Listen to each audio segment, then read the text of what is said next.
विनिमयो यत्र सर्गो मृषा धाम्ना स्वेन सदा निरस्तकुहकं सत्यं परं धीमहि सृष्टिस्थित्यप्ययेह नियतिदशितमो बन्धमोक्षाश्च यस्मात् अस्य श्री ब्रह्मरुद्र प्रभृति सृणलद्विशत्रुवात्मकस्य विष्णोर्व्यस्ता समस्ता सकलगुणिभिः सर्वदोषव्यपेतः पूर्णानन्दाव्ययो यो गुरुरपि परमः चिन्तयेतं महान्तम्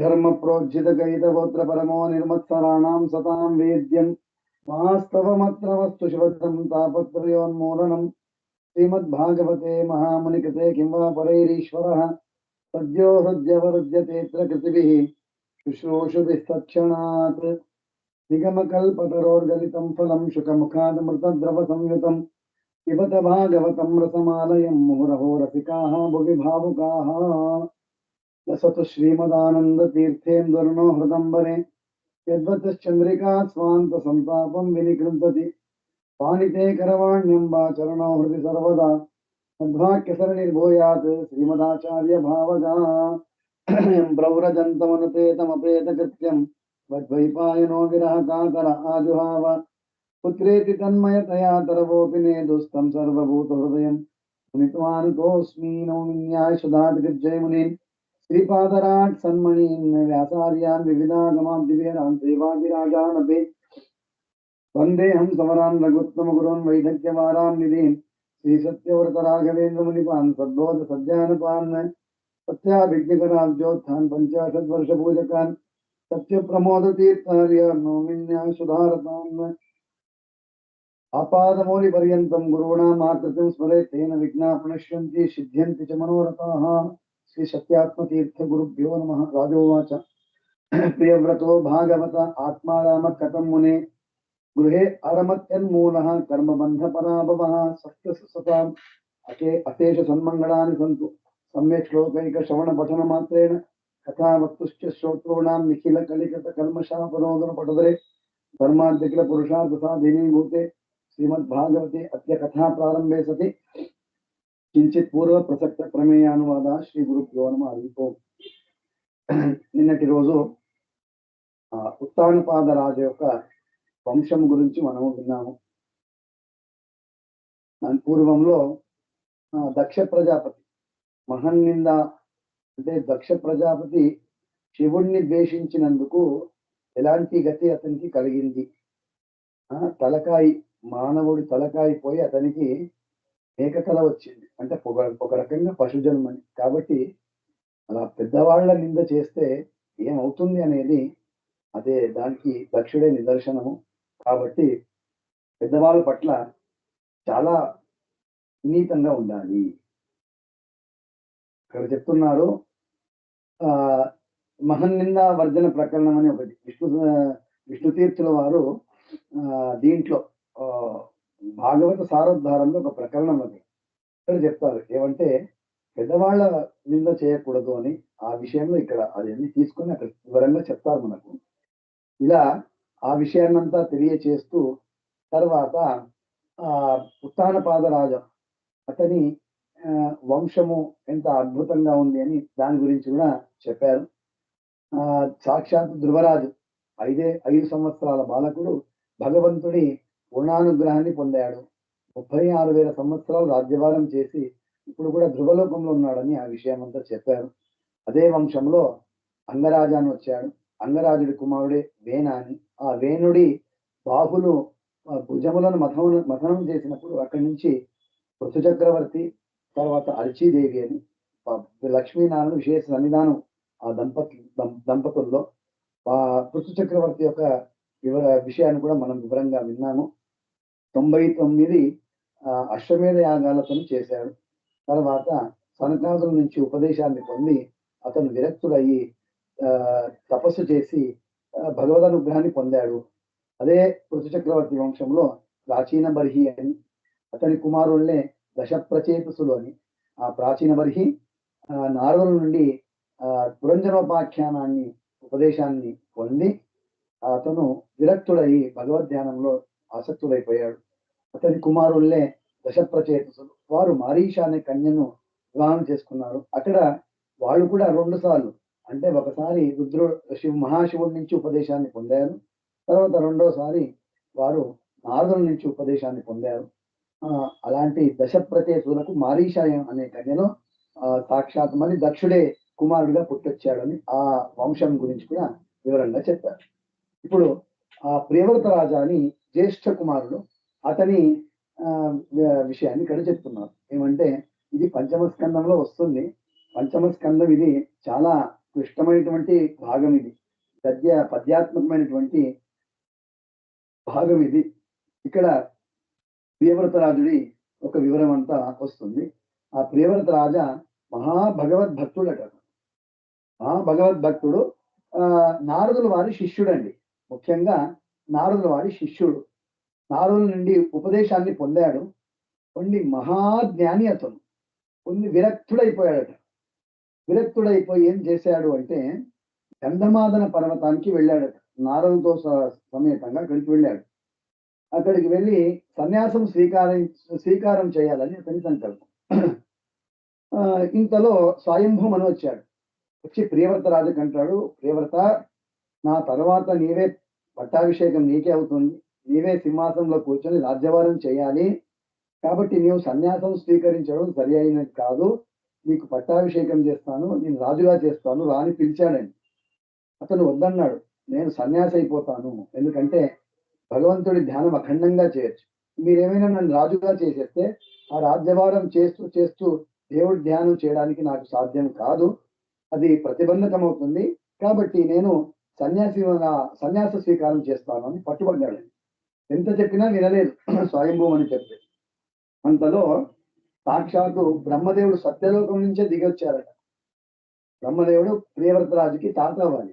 ఎందుకంటే బ్రహ్మదేవుడి కుమారుడు స్వయంభూమను కుమారుడే ప్రియవ్రత. కాబట్టి బ్రహ్మదేవుడు తాత అవ్వాలి. ఆ బ్రహ్మదేవుడే సాక్షాత్గా వచ్చారట. గంధమాదన పర్వతానికి వచ్చారు.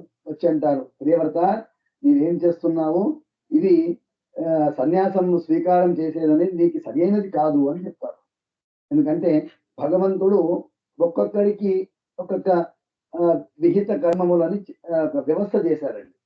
4 వర్ణాల వాళ్ళు ఉన్నారు కదా, బ్రాహ్మణ, క్షత్రియ, వైశ్య, శూద్ర అని.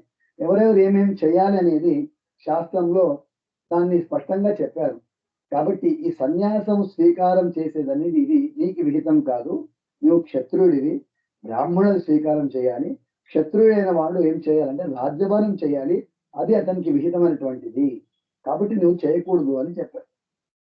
తర్వాత అంటారు, పరమాత్మ అందరినీ కూడా అతని అధీనంలో ఉంచుకున్నాడు. ఎవరు కూడా స్వతంత్రులు కాదు. భగవంతుడే స్వతంత్రుడు. కాబట్టి ఎవరెవరికి ఏమేమి విహిత కర్మాలు చెప్పారు చూడండి, అది వాళ్ళు చేయాలి. ఇది భగవంతుడి ఆజ్ఞ. కాబట్టి మనందరినీ అతని అధీనంలో పెట్టుకున్నాడు. ఎలా అంటే ఒక రైతు ఉంటాడు కదా, అతను ఒక కృషికుడు ఎద్దుని తాడి వేసి అతని అధీనంలో ఎలా ఉంచుకుంటాడో అలాగా మనందరినీ కూడా ఇలా కర్మములు చేయాలని చెప్పి మనందరికీ భగవంతుడు ఆదేశం చేసి అతని ఆధీనంలో పెట్టుకున్నాడు. కాబట్టి నిర్ణయం తీసుకోవడానికి మనము స్వతంత్రులము కాదు ఏమి చేయాలి అనేది. అందుకు నీవు రాజ్యభారం చెయ్యి, తద్వారా భగవంతుడి ఆరాధన చేయాలి అని చెప్పారు. మనకు అనిపించవచ్చు ఏమంటే, కాదండి అతను భగవంతుడు ధ్యానం చేస్తాను అని అంటున్నాడు ప్రియవ్రత రాజు. బ్రహ్మదేవుడు వద్దు అని చెప్తే ఇది సరియా అండి అంటే కాదు. బ్రహ్మదేవుడికి తెలుసు అతని యోగ్యత చాలా గొప్పది. ఇక బ్రహ్మదేవుడు అంటారు, సన్యాసము స్వీకారము చేస్తేనే భగవంతుడు ధ్యానం చేస్తాము అనేది సరైనది కాదు. అందరూ ధ్యానం చేయొచ్చు. ఎప్పుడు అంటే ఈ అరిషడ్వైరులు అని ఉంటారు చూడండి, కామ, క్రోధ, లోభ, మోహ, మద, మాత్సర్యం అని ఉంటాయి కదా అరిషడ్వైరులు.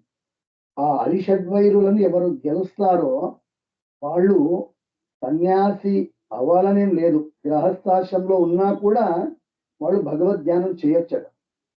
ఎవరు ఈ అరిషడ్వైరులను గెలవరో, వాళ్ళని అధీనంలో ఉంచుకోరో, వాళ్ళు సన్యాసం స్వీకారం చేసినా కూడా ఏమి ప్రయోజనం లేదట. చూడండి, అరిషడ్వైరులను వాళ్ళు గెలవలేదు, సన్యాసం అయ్యారనుకోండి, ఆ సన్యాసం పుచ్చుకున్నాక కూడా వాళ్ళు అన్ని ధ్యాసం అంతా వాళ్ళకి ఇంటి దగ్గరే ఉంటుంది. నా భార్య ఏం చేస్తుందో ఏమో, నా పిల్లలు ఏం చేస్తున్నారో ఏమో, ఇలాగే వాళ్ళు దాన్నే ఆలోచిస్తుంటారు. కాబట్టి కామక్రోధాలను ఎవరు గెలుస్తారో వాళ్ళు గ్రహస్థులైనా కూడా వాళ్ళు భగవంతుడి ధ్యానం చేయొచ్చు. కాబట్టి ఇతను మహా గొప్ప అధికారి ప్రియవ్రతరాజు. కాబట్టి నీవు ఆ భగవంతుడి ధ్యానం రాజ్యభారం చేస్తూ నువ్వు చేయొచ్చయ్యా, నీకు ఆ యోగ్యత ఉంది అని చాలా బోధన చేస్తావు. అంతేకాకుండా ఈ గృహస్థ సన్యాసాశ్రమం ఉంది కదా, చాలా కష్టం అది. గృహస్థాశ్రమం సుఖం. సన్యాసాశ్రమంలో అగ్ని స్పర్శ చేయకూడదు. వాళ్ళకి ఆకలేసిందంటే ఎవరైనా వండి పెట్టాలి. వాళ్ళే చేసుకునేటట్టు కాదు. ఎవరు లేరంటే ఏదో పండ్లు తిని కాలం కాలం గడపాలి. అంతేకాని వాళ్ళకి అగ్ని స్పర్శ చేసేది. కాబట్టి ఈ గృహస్థాశ్రమం వాళ్ళకి సుఖం అందరిని కూడా వాళ్ళు ఇది చేస్తారు గృహస్థాశ్రమం. అందుకే అంటారు ఈ గృహస్థాశ్రమం అంటే ఒక బంగారుపు బిందె లాంటిదట. సన్యాసాశ్రమం అంటే ఒక మట్టి కుండ లాంటిదట. ఇప్పుడు మట్టి కుండకు ఏమైనా ఒక చిల్లు పడిందనుకోండి, దాన్ని ఏమి చేయలేము, విసిరేసామంతే. అదే ఒక బంగారుపు బిందెకు చిల్లు పడిందనుకోండి, విసిరేస్తారా? పాడేస్తారా? లేదు. దానికి ఏదో ప్యాచ్ పెట్టేసి మళ్ళీ వాడుకుంటాం. అలాగా గృహస్థాశ్రమంలో ఏదైనా తప్పులు జరిగితే మళ్ళీ దానికి ప్రాయశ్చిత్తం చేసుకొని పరిహారం చేసుకోవచ్చు. కానీ సన్యాసాశ్రమంలో ఏదైనా తప్పు జరిగిందనుకోండి, అక్కడ ఏమి ప్రాయశ్చిత్తాలు ఉండవు. కాబట్టి చాలా కఠినమైనటువంటి ఆశ్రమం సన్యాసాశ్రమము. ఒకతను ఇలాగే భార్యతోని పోట్లాడాడట. భార్యకి చెప్పాడు, ఈరోజు నాకు మంచిగా బెండకాయ వేసి నాకు పప్పును వండు అని చెప్పాడు. ఆమెన్నది లేదండి బెండకాయ కాదు చిక్కుడుకాయ వేసి వండుతాను. అతను బెండకాయ, ఇతను ఏమే చిక్కుడుకాయ. ఇలాగే ఇద్దరు పోట్లాడుకున్నారు. చివరిలో అతను అన్నాడట భర్త, నేను ఒకవేళ ఏమైనా బెండకాయ పప్పు చేయకపోతే నేను సన్యాసం పుచ్చుకుంటాను చూడండి, నేను సన్యాసి అయిపోతాను. అయిపోండి అన్నదా. నిజంగానే అయిపోయాడట. నిజంగా జరిగింది కథ. నిజంగానే అయిపోయాడు. కాబట్టి భార్య బెండకాయ పప్పు చేయలేదని సన్యాసం స్వీకారం చేశారు కదా, అప్పుడు అతని పేరేమొచ్చింది తెలుసా అండి? బెండకాయ స్వామి అని వచ్చింది అతను. నిజంగా జరిగింది సత్యధ్యానంద స్వామి వారి కాలంలో. అయితే అతనికి చాలా ఎందుకైనా తీసుకున్నానబ్బా సన్యాసము అని అనిపించింది అతనికి. మళ్ళీ గృహస్థాశ్రమానికి వచ్చేద్దాం అనుకున్నాడు. అందుకు సత్యధ్యానుల వారిని వెళ్ళి అడిగాడట స్వాముల వారిని, స్వామి ఇలా జరిగింది, మరి నేను మళ్ళీ గృహస్థాశ్రమం వెళ్ళాలనుకుంటున్నాను, ఏం చేయమంటావు? నూతిలో దుంకి చచ్చిపో అన్నారట. ఈ సన్యాసాశ్రమంకి రాగానే మళ్ళీ వెనకపోవడం ఉండదు, అక్కడి నుంచి ముందుకు వెళ్తూ ఉండాలి. అర్థమైందా? ఎందుకు తీసుకున్నామని తిట్టారట. కాబట్టి అంత సులభము కాదు సన్యాసాశ్రమం. దీన్ని బ్రహ్మదేవుడు ప్రియవ్రతరాజుకి బోధన చేస్తున్నాడు. కాబట్టి నీవు యోగ్యుడివి, నీవు రాజ్యవారం చేస్తున్నా కూడా నీకు భగవద్ ధ్యానం చేయడానికి సాధ్యమవుతుంది, అంత యోగ్యత నీకు ఉంది అని బోధన చేశాక ప్రియవ్రతరాజ సరే అని ఒప్పుకున్నాడట. బాఢం అన్నాడు. బాఢం ఇది సుబహుమానం వాహ. సరే అని ఒప్పుకున్నాడు తాత మాటకి. ఆ ప్రియవ్రతరాజుని స్వయంభూమను రాజుగా పట్టాభిషేకం చేశాడు. రాజు అయిపోయాడు. తర్వాత అద్భుతంగా రాజ్యభారం చేశారట.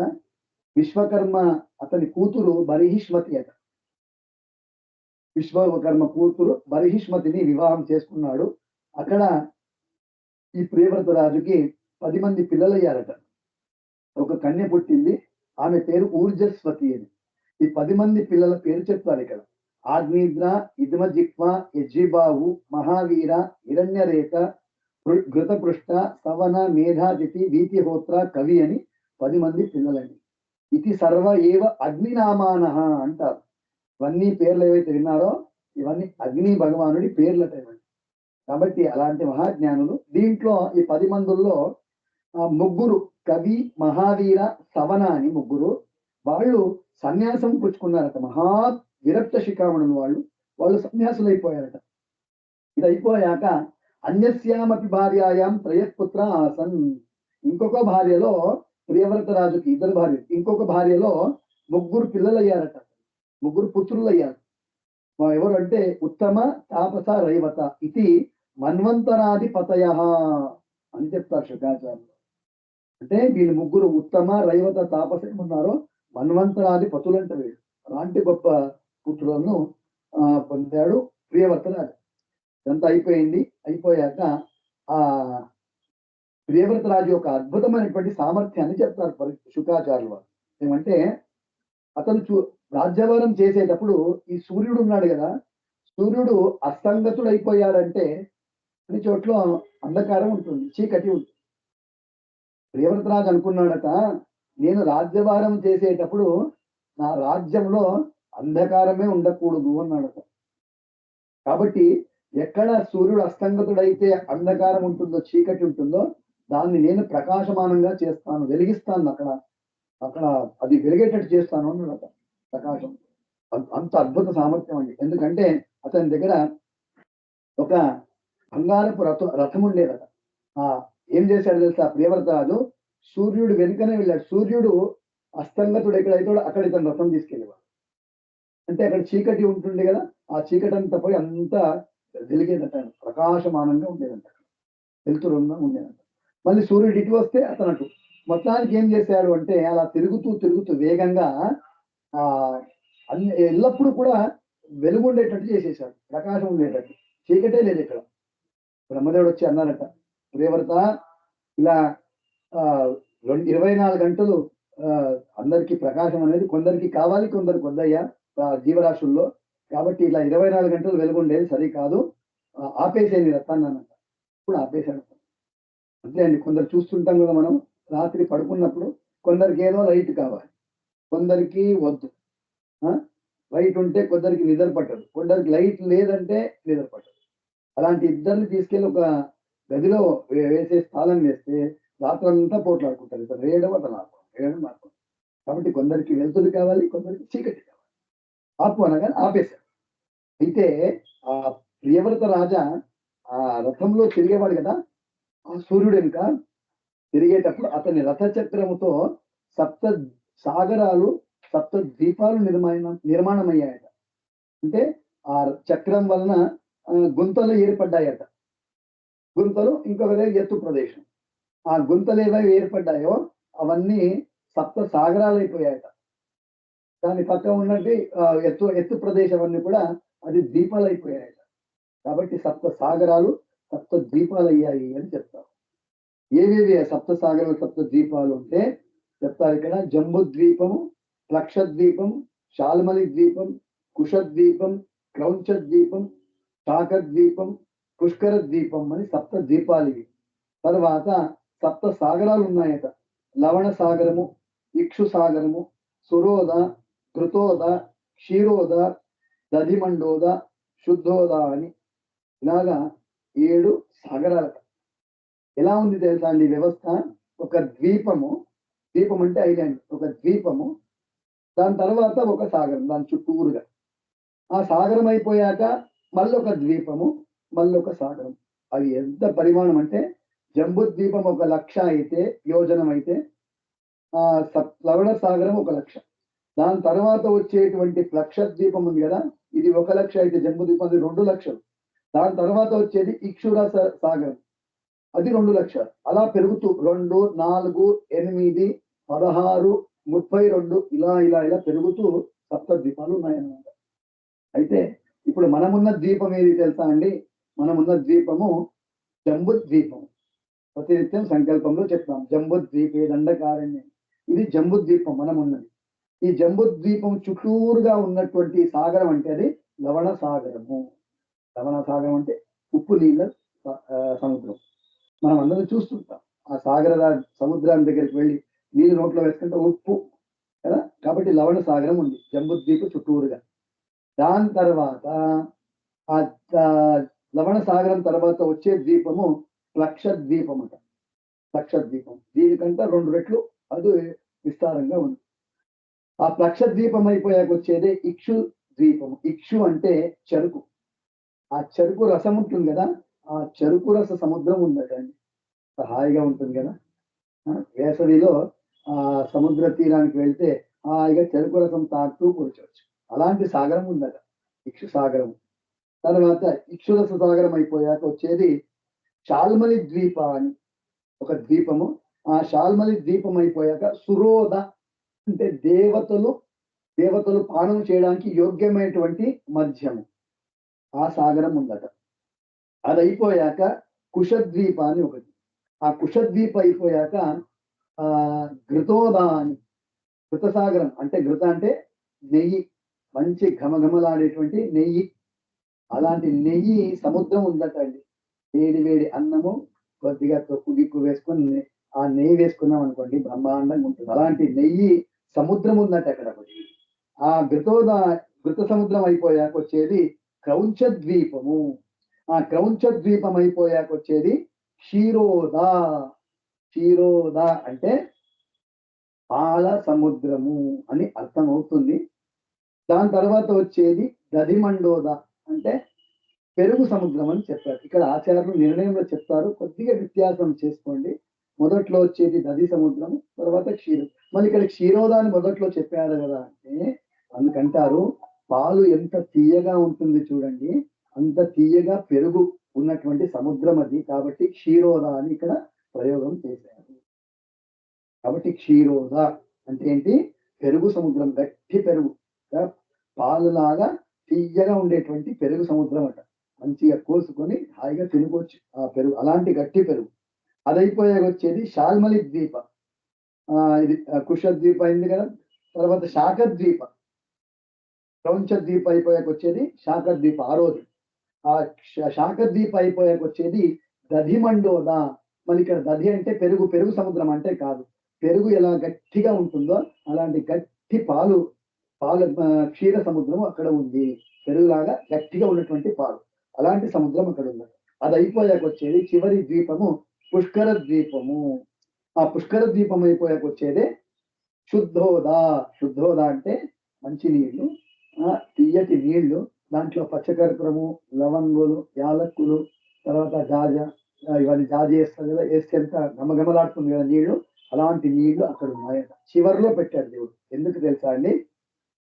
భగవంతుడు మడిమడిగా పెట్టాడంట అక్కడ.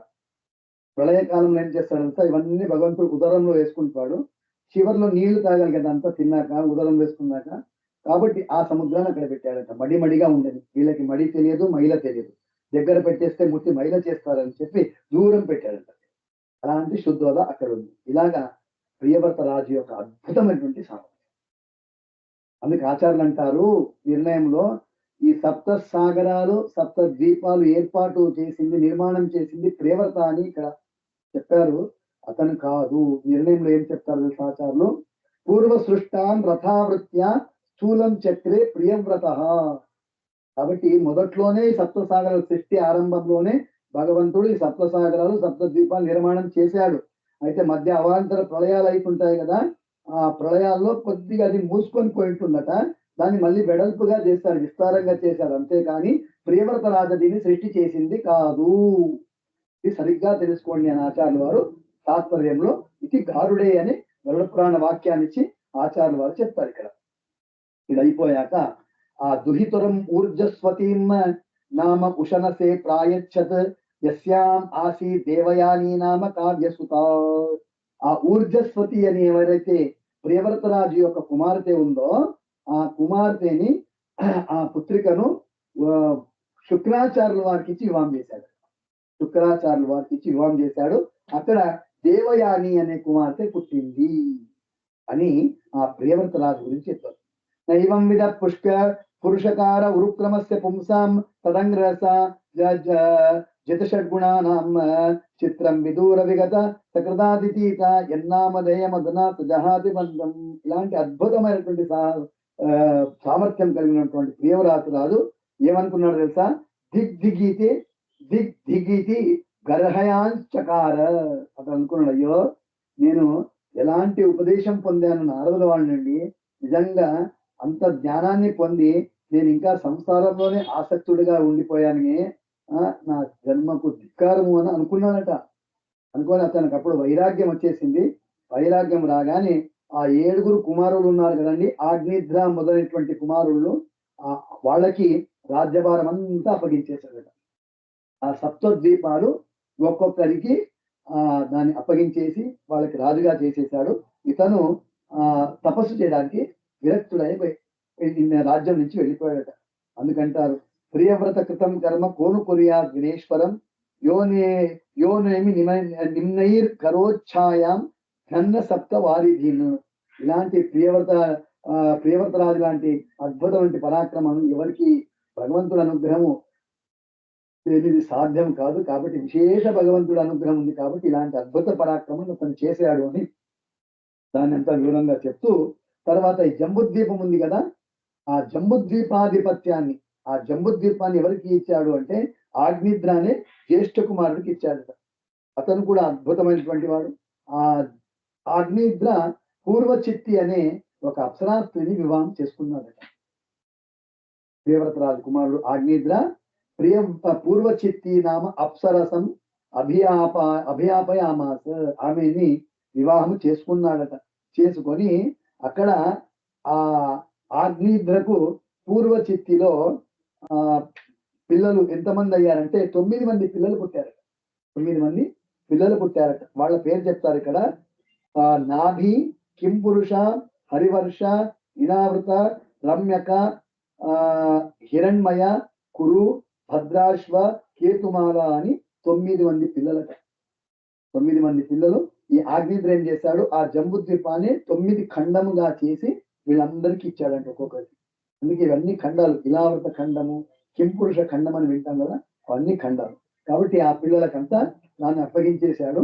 దీంట్లో జ్యేష్ఠ పుత్రుడే, ఆగ్నేయుడి జ్యేష్ఠ పుత్రుడే నాభిరాజా అని ఆ నాభిరాజు గురించి చెప్తారు.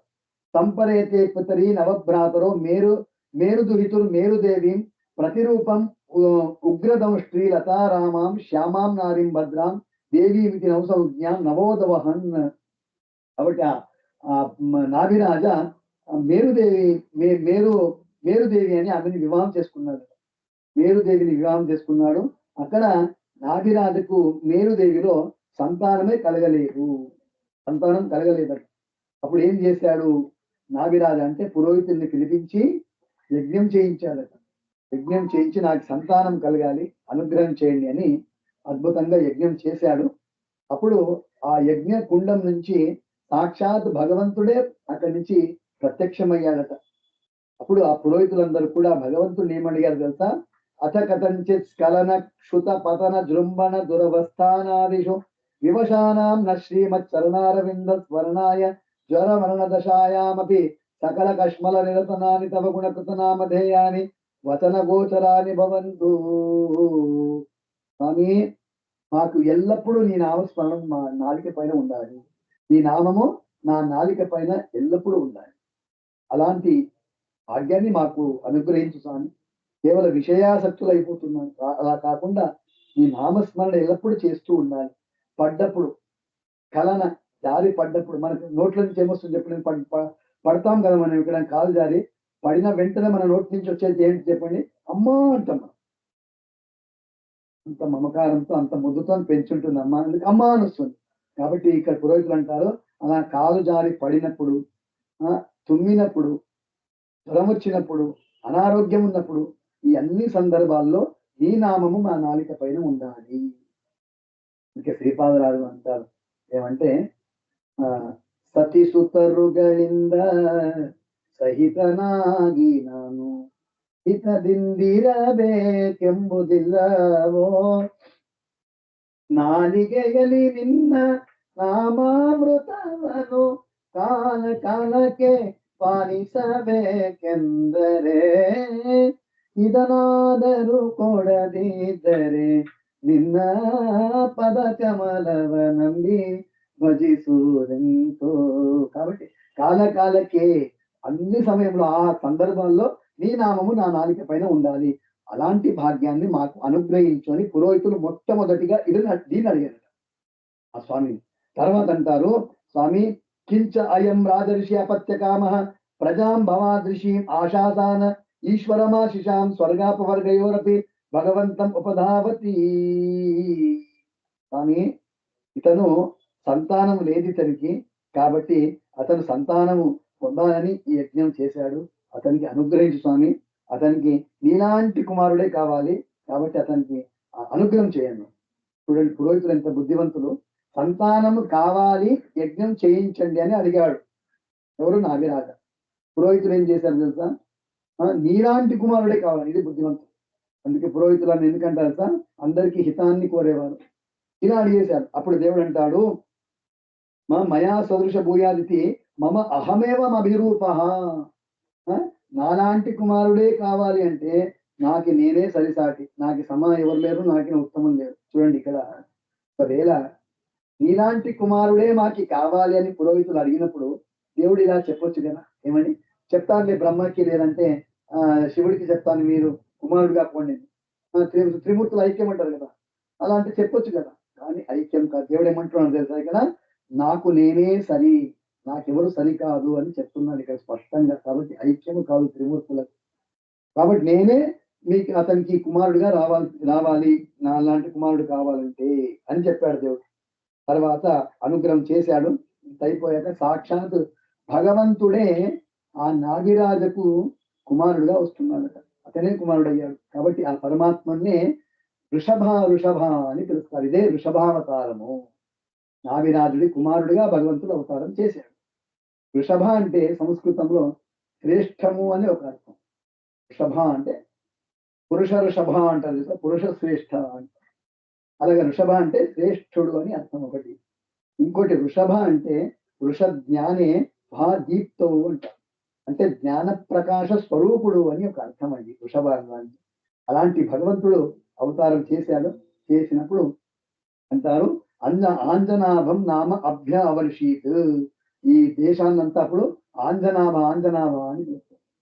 ఇలాగా పరమాత్మ ఋషభనామకుడు అవతారం చేశాడు. చేశాక ఆ ఋషభనామక పరమాత్మ జయంతి అని ఇంద్రదత్తాం అంటారు. అంటే ఇంద్రుడి కుమార్తె జయంతి అని ఆమెని వివాహం చేసుకున్నాడట. సాక్షాత్ లక్ష్మీదేవి ఆ జయంతి ఆమెని వివాహం చేసుకున్నాడు. చేసుకున్నాక అక్కడ ఆ ఋషభనామక పరమాత్మకి జయంతిలో ఎంతమంది పిల్లలు పుట్టారండి అంటే 100 జనయామాస అంటారు. అంటే 100 మంది పిల్లలు పుట్టారట. 100 మంది పిల్లలు పుట్టారు. దాంట్లో ఏషాం కలు మహాయోగి భరతో జ్యేష్ఠ శ్రేష్ఠ గుణ ఆసీత్ ఏనేదం వర్షం భారతమితి వ్యపదిశంతి. కాబట్టి ఆ 100 మంది పిల్లలలో జ్యేష్ఠ పుత్రుడు ఎవరు తెలుసా అండి? భరత అని. ఆ భరతుడి ద్వారానే ఈ దేశానికి భారతదేశం అనొచ్చింది అని భాగవతంలో వేదవ్యాసుల వారు స్పష్టంగా చెప్పారు. కొందరు ఏమనుకున్నారంటే ఆ దుష్యంత శకుంతలలో భరత అనే ఒక కుమారుడు పుట్టాడు, ఆ భరతుడి నుండి ఈ దేశానికి భారత అని వచ్చింది అని చెప్తారు. కాదు, వేదవ్యాసుల వారే చెప్తున్నారు. ఏమని? ఏనేదం వర్షం భారతమితి వ్యపదిశంతి. ఆ భరతుడి నుండే ఈ దేశానికి భారత అని పేరు వస్తుంది అని చెప్పారు. కాబట్టి ఇతను జ్యేష్ఠ పుత్రుడు భరతుడు. అతను అయిపోయాక ఇంకా 9 మంది ఉన్నారట.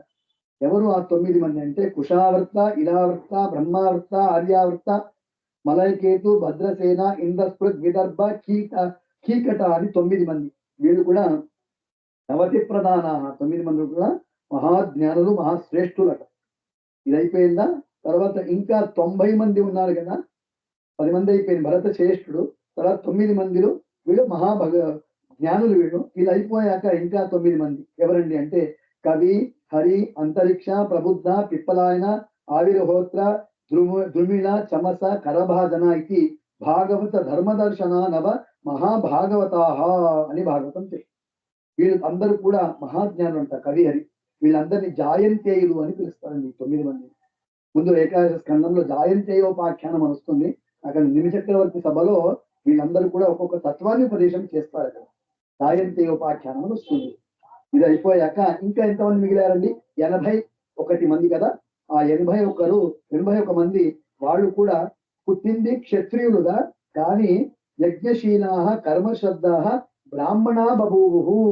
వాళ్ళందరూ కూడా అద్భుతంగా యజ్ఞం చేస్తూ కర్మానుష్ఠానం చేస్తూ క్షత్రియులై పుట్టినప్పటికీ వాళ్ళందరూ కూడా వాళ్ళ అనుష్ఠానంతో బ్రాహ్మణులు అయిపోయారు. అలాంటి గొప్ప వాళ్ళు వీళ్ళందరూ. ఇలాంటి 100 మంది పిల్లలకి ఒకసారి ఆ ఋషభనామ పరమాత్మ ఎక్కడికి తీసుకెళ్ళాడు అంటే చెప్తారు, బ్రహ్మావర్తం అని ఒక స్థలము, అక్కడికి తీసుకెళ్లారు. బ్రహ్మర్షి ప్రవర సభాయాం ప్రజానాం నిశామయంతి. తర్వాత అక్కడ ఆ బ్రహ్మర్షుల ఒక దివ్యమైనటువంటి సభలో ఈ 100 మందిని తీసుకెళ్లి అక్కడ పరమాత్మ అద్భుతంగా తత్వాన్ని ఉపదేశం చేస్తారంట. వాళ్ళ పిల్లల్ని నిమిత్తం చేసుకొని ప్రపంచానికి, ఈ జీవకోటికి అంతా కూడా భగవంతుడు అద్భుతమైనటువంటి తత్వాన్ని ఉపదేశం చేస్తారు. దాన్నే భాగవతంలో వృషభ గీత అని పిలుస్తారండి. అద్భుతమైనటువంటి తత్వాన్ని ఉపదేశం చేస్తారు. ఏమంటే వృషభవాచ నాయం దేహో దేహభాజాం నృలోకే కస్తత్ కామాన్ అర్హతి విద్భుజాన్యే అపో దివ్యం హ్యర్హతయేన సత్వం శుద్ధే తస్మాత్ బ్రహ్మ సుఖం హనంతం. దేవుడు అంటాడు, చూడండి అయ్యా, అందరూ శ్రద్ధగా వినండి నా మాటను. ఏమంటే ఈ దేహం వచ్చింది కదా, బ్రాహ్మణ జన్మ, మానవ జన్మనే రావడం దుర్లభం అండి. చెప్తారు, తత్రాపి జన్మ శతకోటిషు మానవత్వం, తత్రాపి జన్మ శతకోటిషు బ్రాహ్మణత్వం, తత్రాపి జన్మ శతకోటిషు వైష్ణవత్వం, తత్రాపి జన్మ శతకోటిషు మత్పరత్వం అంటారు కదా. అలాగా మానవ జన్మ రావడమే దుర్లభము, దాంట్లో బ్రాహ్మణ జన్మ ఇంకా దుర్లభం. ఆ బ్రాహ్మణ జన్మలో కూడా వైష్ణవులుగా పుట్టడం అనేది చాలా దుర్లభం, అవునా? కాబట్టి అలాంటి జన్మ వచ్చింది. అందుకు దేవుడు అంటాడు, ఈ మానవ జన్మ వచ్చింది కదా, ఇది శాశ్వతము కాదు. నాయం దేహో దేహభాజాం నృలోకే, జన్మ ఈ దేహము మన అధీనము కాదు. కాబట్టి ఇది ఎప్పుడు మనల్ని విడిచిపెట్టి వెళ్తుందో తెలియదు. కాబట్టి చాలా జాగ్రత్తగా ఉండండి అని భగవంతుడు వాళ్ళ కుమారులకి నిమిత్తం చేసుకొని అందరికీ మాట చెప్తున్నారు. కాబట్టి కస్తత్ కామాన్ అర్హతి విద్భుజాన్ని, ఇలాంటి శ్రేష్టమైనటువంటి మానవ జన్మ, బ్రాహ్మణ జన్మ వచ్చినప్పుడు దీన్ని పాడు చేసుకుంటే అతన్ని మూర్ఖుడా అని తిడతారు. పాడు చేసుకోవడం అంటే ఏంటి? కేవలం విషయాసక్తులు అయిపోయి కాలంని గడుపుతుంటారు. కేవలం భోగం చేస్తూ సుఖపడుతూ ఆ కాలం గడిపేస్తారు. ఇలా ఎవరు చేస్తారో, మానవ బ్రాహ్మణ జన్మ పొందినప్పటికీ ఇలా ఎవరు కాలం గడిపేస్తారో అతను పెద్ద మూర్ఖుడు అని తెలుసు భగవంతుడు. ఎందుకంటే కస్తత్ కామాన్ అర్హతి విద్భుజాన్ని. చూడండి, పశువులు కూడా ఉన్నాయి, కుక్కలు కూడా ఉన్నాయి. ఆ పశువులు కూడా ఏం చేస్తారు తెలుసా అని, అవి కూడా ఆకలేసినప్పుడు తింటుంది, అవి కూడా పడుకుంటాయి, పిల్లల్ని కంటాయి. మనము కూడా ఇంతే చేసేస్తే మనకి ఆ పశువులకి ఏం తేడా చెప్పండి? మనల్ని మానవులు అని పిలుస్తారు, అవిటిని పశువులు అని పిలుస్తారు. ఎందుకు ఈ తేడా అంటే, ధర్మోహితేషాం అధికో విశేష ధర్మేణ హీన పశుభి సమానం. కాబట్టి ధర్మం ఉంది కదా, ధర్మాచరణే, మనము ధర్మాచరణ చేస్తాము కాబట్టి మనకు మానవులు అని పిలుస్తారు. అవి ఏమి ఉండదు కదా ఆచరణ, కాబట్టి అవన్నీ పశువులు అని పిలుస్తారు. కాబట్టి అలాగా కుక్కలు నక్కల్లా తినుకొని పడుకొని పిల్లల్ని కనడానికి జన్మ రాలేదంట అండి. ఇది ఎందుకు వచ్చింది తెలుసా? సాధన చేసుకోవడానికి అంటాడు దేవుడు. విజయదాసుల వారు ఒక దగ్గర చెప్తారు మనకు, ಅಲ್ಪಾಯುಷ್ಯವೇ ಈ ಶರೀರವು ಗಾಳಿಗೆಕ್ಕಿದ ದೀಪ, ಅಲ್ಪ ಸಂತೋಷನಾಗು ಅದು ನಿನಗೆ ನೋಡೋ ಹಾಲು ಸಕ್ಕರೆ ತುಪ್ಪ, ಬಲಪಂಥ ಮಾಡದಿರು ಜನುಮಗಳಲ್ಲಿ ಬಿಡದಿ ಸಂತಾಪ, ಸ್ವಲ್ಪ ಕಾಲಾದರೂ ಮಧ್ವಮತವೇ ಪೊಂದು ಭವವೇ ನಿರ್ಲೇಪ, ನಂಬಿ నచ్చదిరేలో నరలోక స్థిరవేలో అంబలి పరమాన్న. కాబట్టి ఇదే శాశ్వతం అనుకోకండి, ఎప్పుడు దేహం పోతుందో తెలియదు. కాబట్టి ఒక్కొక్క క్షణము కూడా సాధనకి మీరు వాడుకోండి, సాధన చేసుకోండి అని సాక్షాత్ పరమాత్మ చెప్తున్నారు. కాబట్టి తపో దివ్యం హరహత ఏన సత్వం శుద్ధే తస్మాత్ బ్రహ్మ సుఖం అనంత. సాధన చేస్తూ తపస్సు చేస్తూ చేస్తూ మన అంతఃకరణము శుద్ధంగా చేసుకొని భగవంతుడి జ్ఞానాన్ని పొంది తద్వారా తనలో భక్తి చేసి మోక్ష సుఖాన్ని పొందాలి.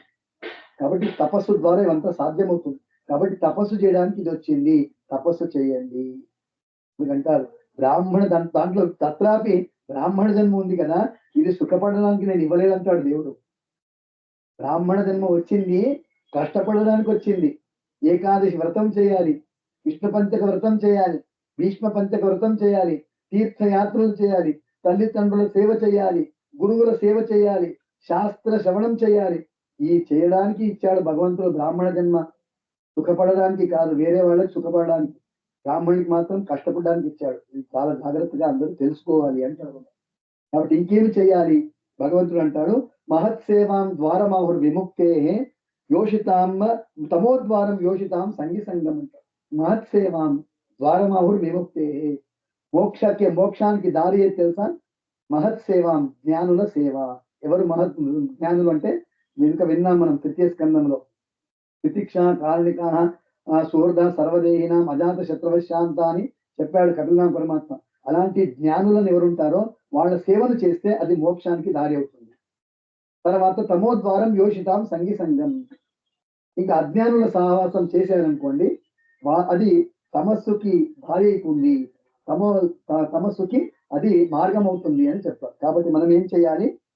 సజ్జనులు సేవ చేయాలి అని భగవంతుడు చెప్పాడు.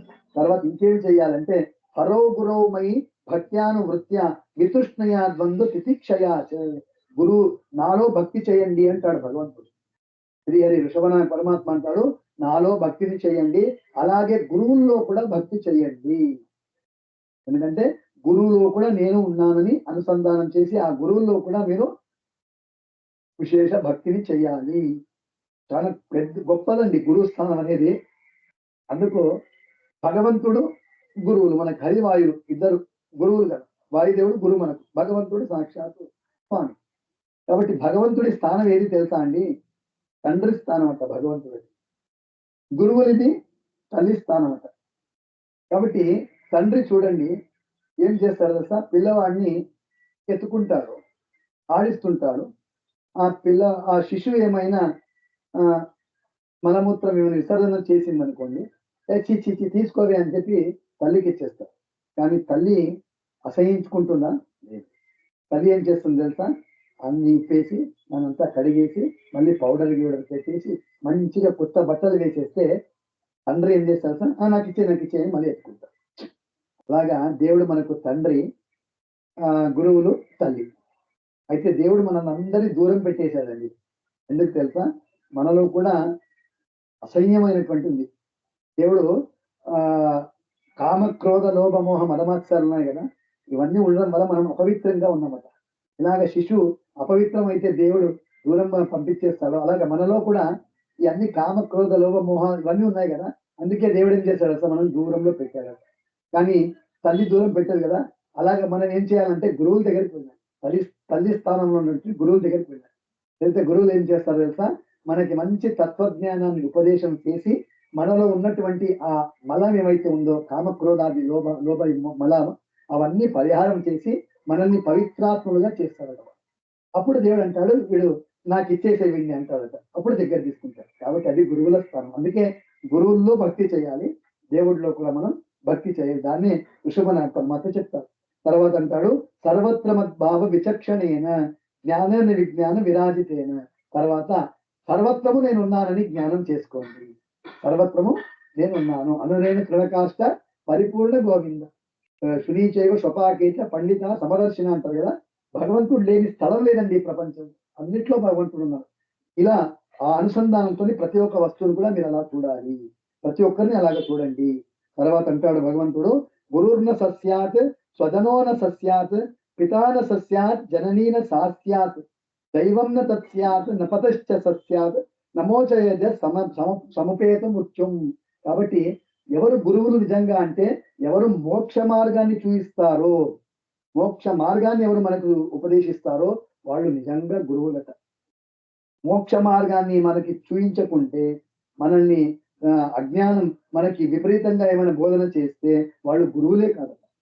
తండ్రినే కాదు, తల్లినే కాదు. ఎవరు మనల్ని ధర్మ మార్గంలో ఉంచారో, ధర్మ మార్గాన్ని మనకు ఉపదేశించారో వాళ్ళు గురువులు కాదు, తండ్రి కాదు, తల్లి కాదు. కాబట్టి ఇది ఎవరు చేస్తారో వాళ్ళు నిజంగా గురువు, వాళ్ళ తండ్రి, వాళ్ళ తల్లి అని భగవంతుడు చెప్తారు. తర్వాత అంటాడు, నా బ్రాహ్మణై తులయే భూతం అన్యత్ పశ్యామి విభ్రాత్. తర్వాత అంటారు ఇక్కడ బ్రాహ్మణులు నాకు అత్యంత ప్రియులైనటువంటి వాళ్ళు ఎవరంటే బ్రాహ్మణులు అంటాడు భగవంతుడు. కాబట్టి మనము అగ్నిలో ఆహుతి ఇస్తుంటాం కదండి. అగ్నిలో ఆహుతి ఇవ్వడము భగవంతుడికి అది ఇష్టమే. కానీ దేవుడు ఏమంటాడంటే అగ్నిలో ఆహుతి ఇవ్వడం కన్నా నాకు ఎవరు బ్రాహ్మణుని ముఖంలో ఆహుతి అంటే బ్రాహ్మణికి భోజనం చేయిస్తారో, అన్న సందర్భ బ్రాహ్మణ భోజనం చేయిస్తారు చూడండి, అది నాకు చాలా ప్రియమైనటువంటిది అని భగవంతుడు చెప్తాడు. ఇలాగా అనేక తత్వాలను ఉపదేశం చేసి చివరిలో భగవంతుడు అంటాడు, ఈ భరత చక్రవర్తి ఉన్నాడు కదా, అతనే మీ జ్యేష్ఠ భ్రాత, అతనే మీ తండ్రికి సమానము, అతను చెప్పినట్టు ఇంకా మీరందరూ వింటూ మీరు సరైన మార్గంలో ఉండాలి అని ఉపదేశం చేసి భగవంతుడు విరక్తుడై అవధూత చర్య అంటారు. అలాగే భగవంతుడు అక్కడి నుంచి బయలుదేరాడట. సన్యాస ధర్మాన్ని ఎలా పాటించాలి అని దాన్ని కూడా ఉపదేశించడానికి ఈ యొక్క అవతారము భగవంతుడిది, అవతార కార్యము. అలా భగవంతుడు ఉపదేశం చేస్తూ దక్షిణ కర్ణాటకంకి వచ్చాడు. కుటాచల అని అక్కడ దక్షిణ కర్ణాటకలో ప్రాంతము, అక్కడికి వచ్చాడు. శ్రవణ బెలగోల అంటారు. అక్కడికి వచ్చాడు. అక్కడికి వచ్చి భగవంతుడు అనేక విధమైనటువంటి అందరిని పడేటట్టు అన్ని చేయి చూయించాడంట. తర్వాత చివరిలో ఏం చేశాడు భగవంతుడు అంటే ఒక కారిగిచ్చుని సృష్టి చేసి దాంట్లో ప్రవేశం చేసి అతను అవతారాన్ని ముగించాడు. అందరూ అనుకున్నారు, ఓ అతను కారిగిచ్చులో వెళ్ళిపోయాడు. మళ్ళీ ఇంకొక రూపం నుంచి భగవంతుడు వచ్చాడు, వాసుదేవ రూపాన్ని. అక్కడ భగవంతుడు నేనే దేవుణ్ణి అని అందరికీ చెప్తూ అందరికీ తత్వాన్ని బోధన చేశాడు. కొంతకాలం అలా చేసి భగవంతుడు అదృశ్యమైపోయాడు. తర్వాత అదే ప్రాంతంలో ఒక అర్హన్ అని వచ్చాడు. ఆ అర్హన్నతను చూసుకున్నాడు. అమ్మో ఇదేదో బాగి ఉంది కదా అని చెప్పి అతను నేనే దేవుణ్ణి అని అతను ప్రచారం చేస్తూ ఇలా కాలం అతను గడిపాడంటే అదే పరంపరలో క్రము అని వచ్చారు అని చెప్తారు. మొత్తానికి వృషభనామ పరమాత్మ అతని అవతార కార్యాన్ని ముగించి అతను వెళ్ళిపోయాడు. తర్వాత ఇక్కడ భరత చక్రవర్తి ఉన్నాడు కదా, ఆ భరత చక్రవర్తికి రాజ్యభారాన్ని అప్పగించారు. అతను అద్భుతంగా రాజ్యభారం చేశాడట భరత చక్రవర్తి. అందుకంటారు ప్రతినిత్యము కూడా అతను ఆ భరత చక్రవర్తి అతను పంచజని అనే ఆవిడ్ని వివాహం చేసుకున్నాడట భరత చక్రవర్తి. అక్కడ అతనికి సుమతి, రాష్ట్రభృత్, సుదర్శన, ఆవరణ, ధూమ్రకేతు అని 5 పిల్లలయ్యారు. 5 పుత్రులు. అంతేకాకుండా అతను ఆంజనాభం నామైతద్వర్షం భారతమితే ఆరభ్య వ్యపదిశంతి. చూడండి, వృషభనామక పరమాత్మ ఉన్నంత కాలము ఆంజనాభ అని ఈ దేశాన్ని పిలిచేవారట. ఆంజనాభ అని. ఎప్పుడైతే భరత చక్రవర్తి ఈ దేశాన్ని పరిపాలించడానికి ప్రారంభించాడో అప్పుడు ఈ దేశానికి అతని పేరు వచ్చింది భారతదేశము అని వచ్చింది అని చెప్తుంది భాగవతం. అలాగా ఆ భరత చక్రవర్తి అన్ని యజ్ఞయాగాలు చేశాడట. చెప్తారు ఆహితాగ్ని, అగ్నిహోత్రి, దర్శపూర్ణమాస, చాతుర్మాస్య, పశుయాగ, సోమయాగ, ప్రకృతి యాగ, వికృతి యాగ అన్ని యాగాలు కూడా అతను చేశాడట. మొత్తానికి ఆ భరత చక్రవర్తి 1,000,000 సంవత్సరాలు రాజ్యభారం చేశాడు. అతనికి వైరాగ్యం వచ్చింది. అప్పుడు అతని పిల్లలకి ఆ రాజ్యభారాన్ని అంతా అప్పగించేసి అతను భగవంతుడి ధ్యానం చేద్దామని పునః ఆశ్రమానికి వచ్చాడంట.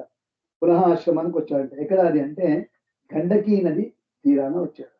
ఆ గండకీ నది తీరానికి వచ్చి అక్కడ తపస్సు చేద్దామని అక్కడ కూర్చున్నాడు. ఇలాగా అద్భుతంగా తపస్సు చేస్తున్నాడు. త్రికాల స్నానం చేస్తూ దేవతార్చన చేస్తూ కాలం గడుపుతున్నాడు అక్కడ. ఇంతలో ఒకసారి ఏమైంది, ఆ భరత చక్రవర్తి గండకీ నదికి స్నానానికి వెళ్ళాడట. స్నానం చేస్తున్నాడు. అంతలో ఒక దృశ్యం చూశాడట.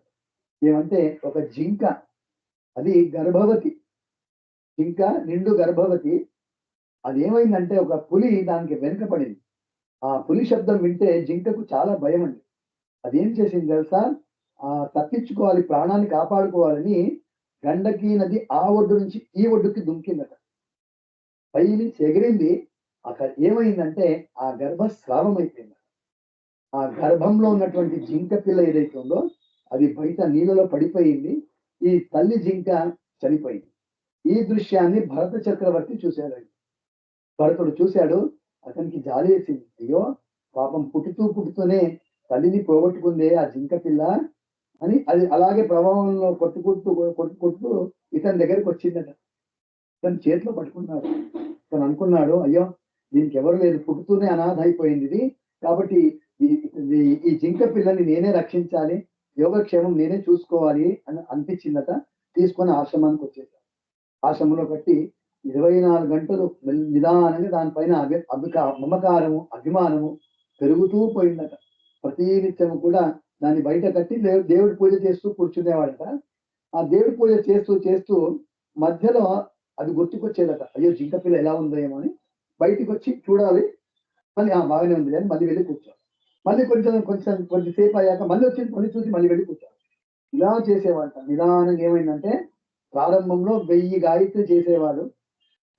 ఉదాహరణకి చెప్తున్నాను, 1000 గాయత్రి చేసేవాడు. తర్వాత జింక పిల్ల రాగానే ఆ గాయత్రి తగ్గుతూ వచ్చిందట. 500కి వచ్చాడు, 100కి వచ్చింది, తర్వాత 10. ఈ పరిస్థితి అంటే అంత ఆ జింక పిల్ల పైన మోహం, అభిమానం పెంచుకున్నాడు. అంతేకాకుండా ఎక్కడైనా దేవుడి పూజకి తులసి తీసుకురావాలని వెళ్ళేటప్పుడు అతను ఏమనుకునేవాడంటే ఈ జింక పిల్లని ఇక్కడే విడిచిపెట్టి వెళ్ళిపోతే ఏ పులి సింహం వచ్చి చంపేస్తుంది, కాబట్టి నాతో తీసుకెళ్తానని భుజం పైన కూర్చోబెట్టి తీసుకెళ్ళేవాడట. చూడండి ఎంత ప్రేమ దానిపైన. అలా చేస్తూ కాలం గడిపాడు. చివరిలో అతని అనుష్ఠానం అంతా తగ్గిపోయింది. అనుష్ఠానం ఏమీ లేదు. 24 గంటలు జింక పిల్లతోనే ఉండిపోయాడు. అలా చేస్తూ దాన్నే గుర్తు స్మరిస్తూ దాంతోనే ఆడుతూ దాంతోనే పాడుతూ హాయిగా కాలం గడిపేశాడు. చివరి క్షణం వచ్చింది. ఆ జింకను చూస్తూ చూస్తూ చూస్తూ చనిపోయాడు. దేహాన్ని విడిచిపెట్టాడు. ఏమయ్యాడు తెలుసా భరత చక్రవర్తి? మృగ శరీరం అవాప. ఆ జింక పిల్లల్ని గుర్తు చేసుకుంటూ చేసుకుంటూ చనిపోయాడు కదా, ఆ జింకగా పుట్టాడు. ఎంత ఘోరం, ఎంత మహానుభావుడు, ఎంత గొప్పవాడు ఇతను. రాజ్యాన్ని తృణప్రాయంగా చేసి విరక్తుడై గండకీ తీరానికి వచ్చాడు. అలాంటిది ఒక జింక పైన అతనికి మోహము తగ్గించుకోలేకపోయాడు. అదే అతని బంధనాన్ని చూడండి. చనిపోయాక అతను మృగ శరీరం వచ్చిందట. ఎవరండి భరత చక్రవర్తి? సాక్షాత్ వృషభనామక పరమాత్మ కుమారుడు కదా. అతనికే ఇలాంటి గతి కలగాలంటే మన పరిస్థితి ఏంటండి? కాబట్టి భరత చక్రవర్తి ఎక్కడ తప్పాడు తెలుసా అండి? తప్పింది ఎక్కడ తెలుసా? అతను ఆ జింక పిల్లని చూసి దీన్ని నేనే కాపాడాలి, రక్షించాలి, దీని యోగక్షేమం నేనే చూసుకోవాలి అని అనుకున్నాడు కదా, అక్కడే తప్పాడు. అతను ఎవరండి దాన్ని చూసుకోవడానికి? దాని యోగక్షేమం చూసుకున్న అతను ఎవరు? అందరి యోగక్షేమం చూసుకునేవాడు ఎవరండి? సాక్షాత్ భగవంతుడు. ఈ జ్ఞానం లేదు, అందుకే తప్పిపోయాడు.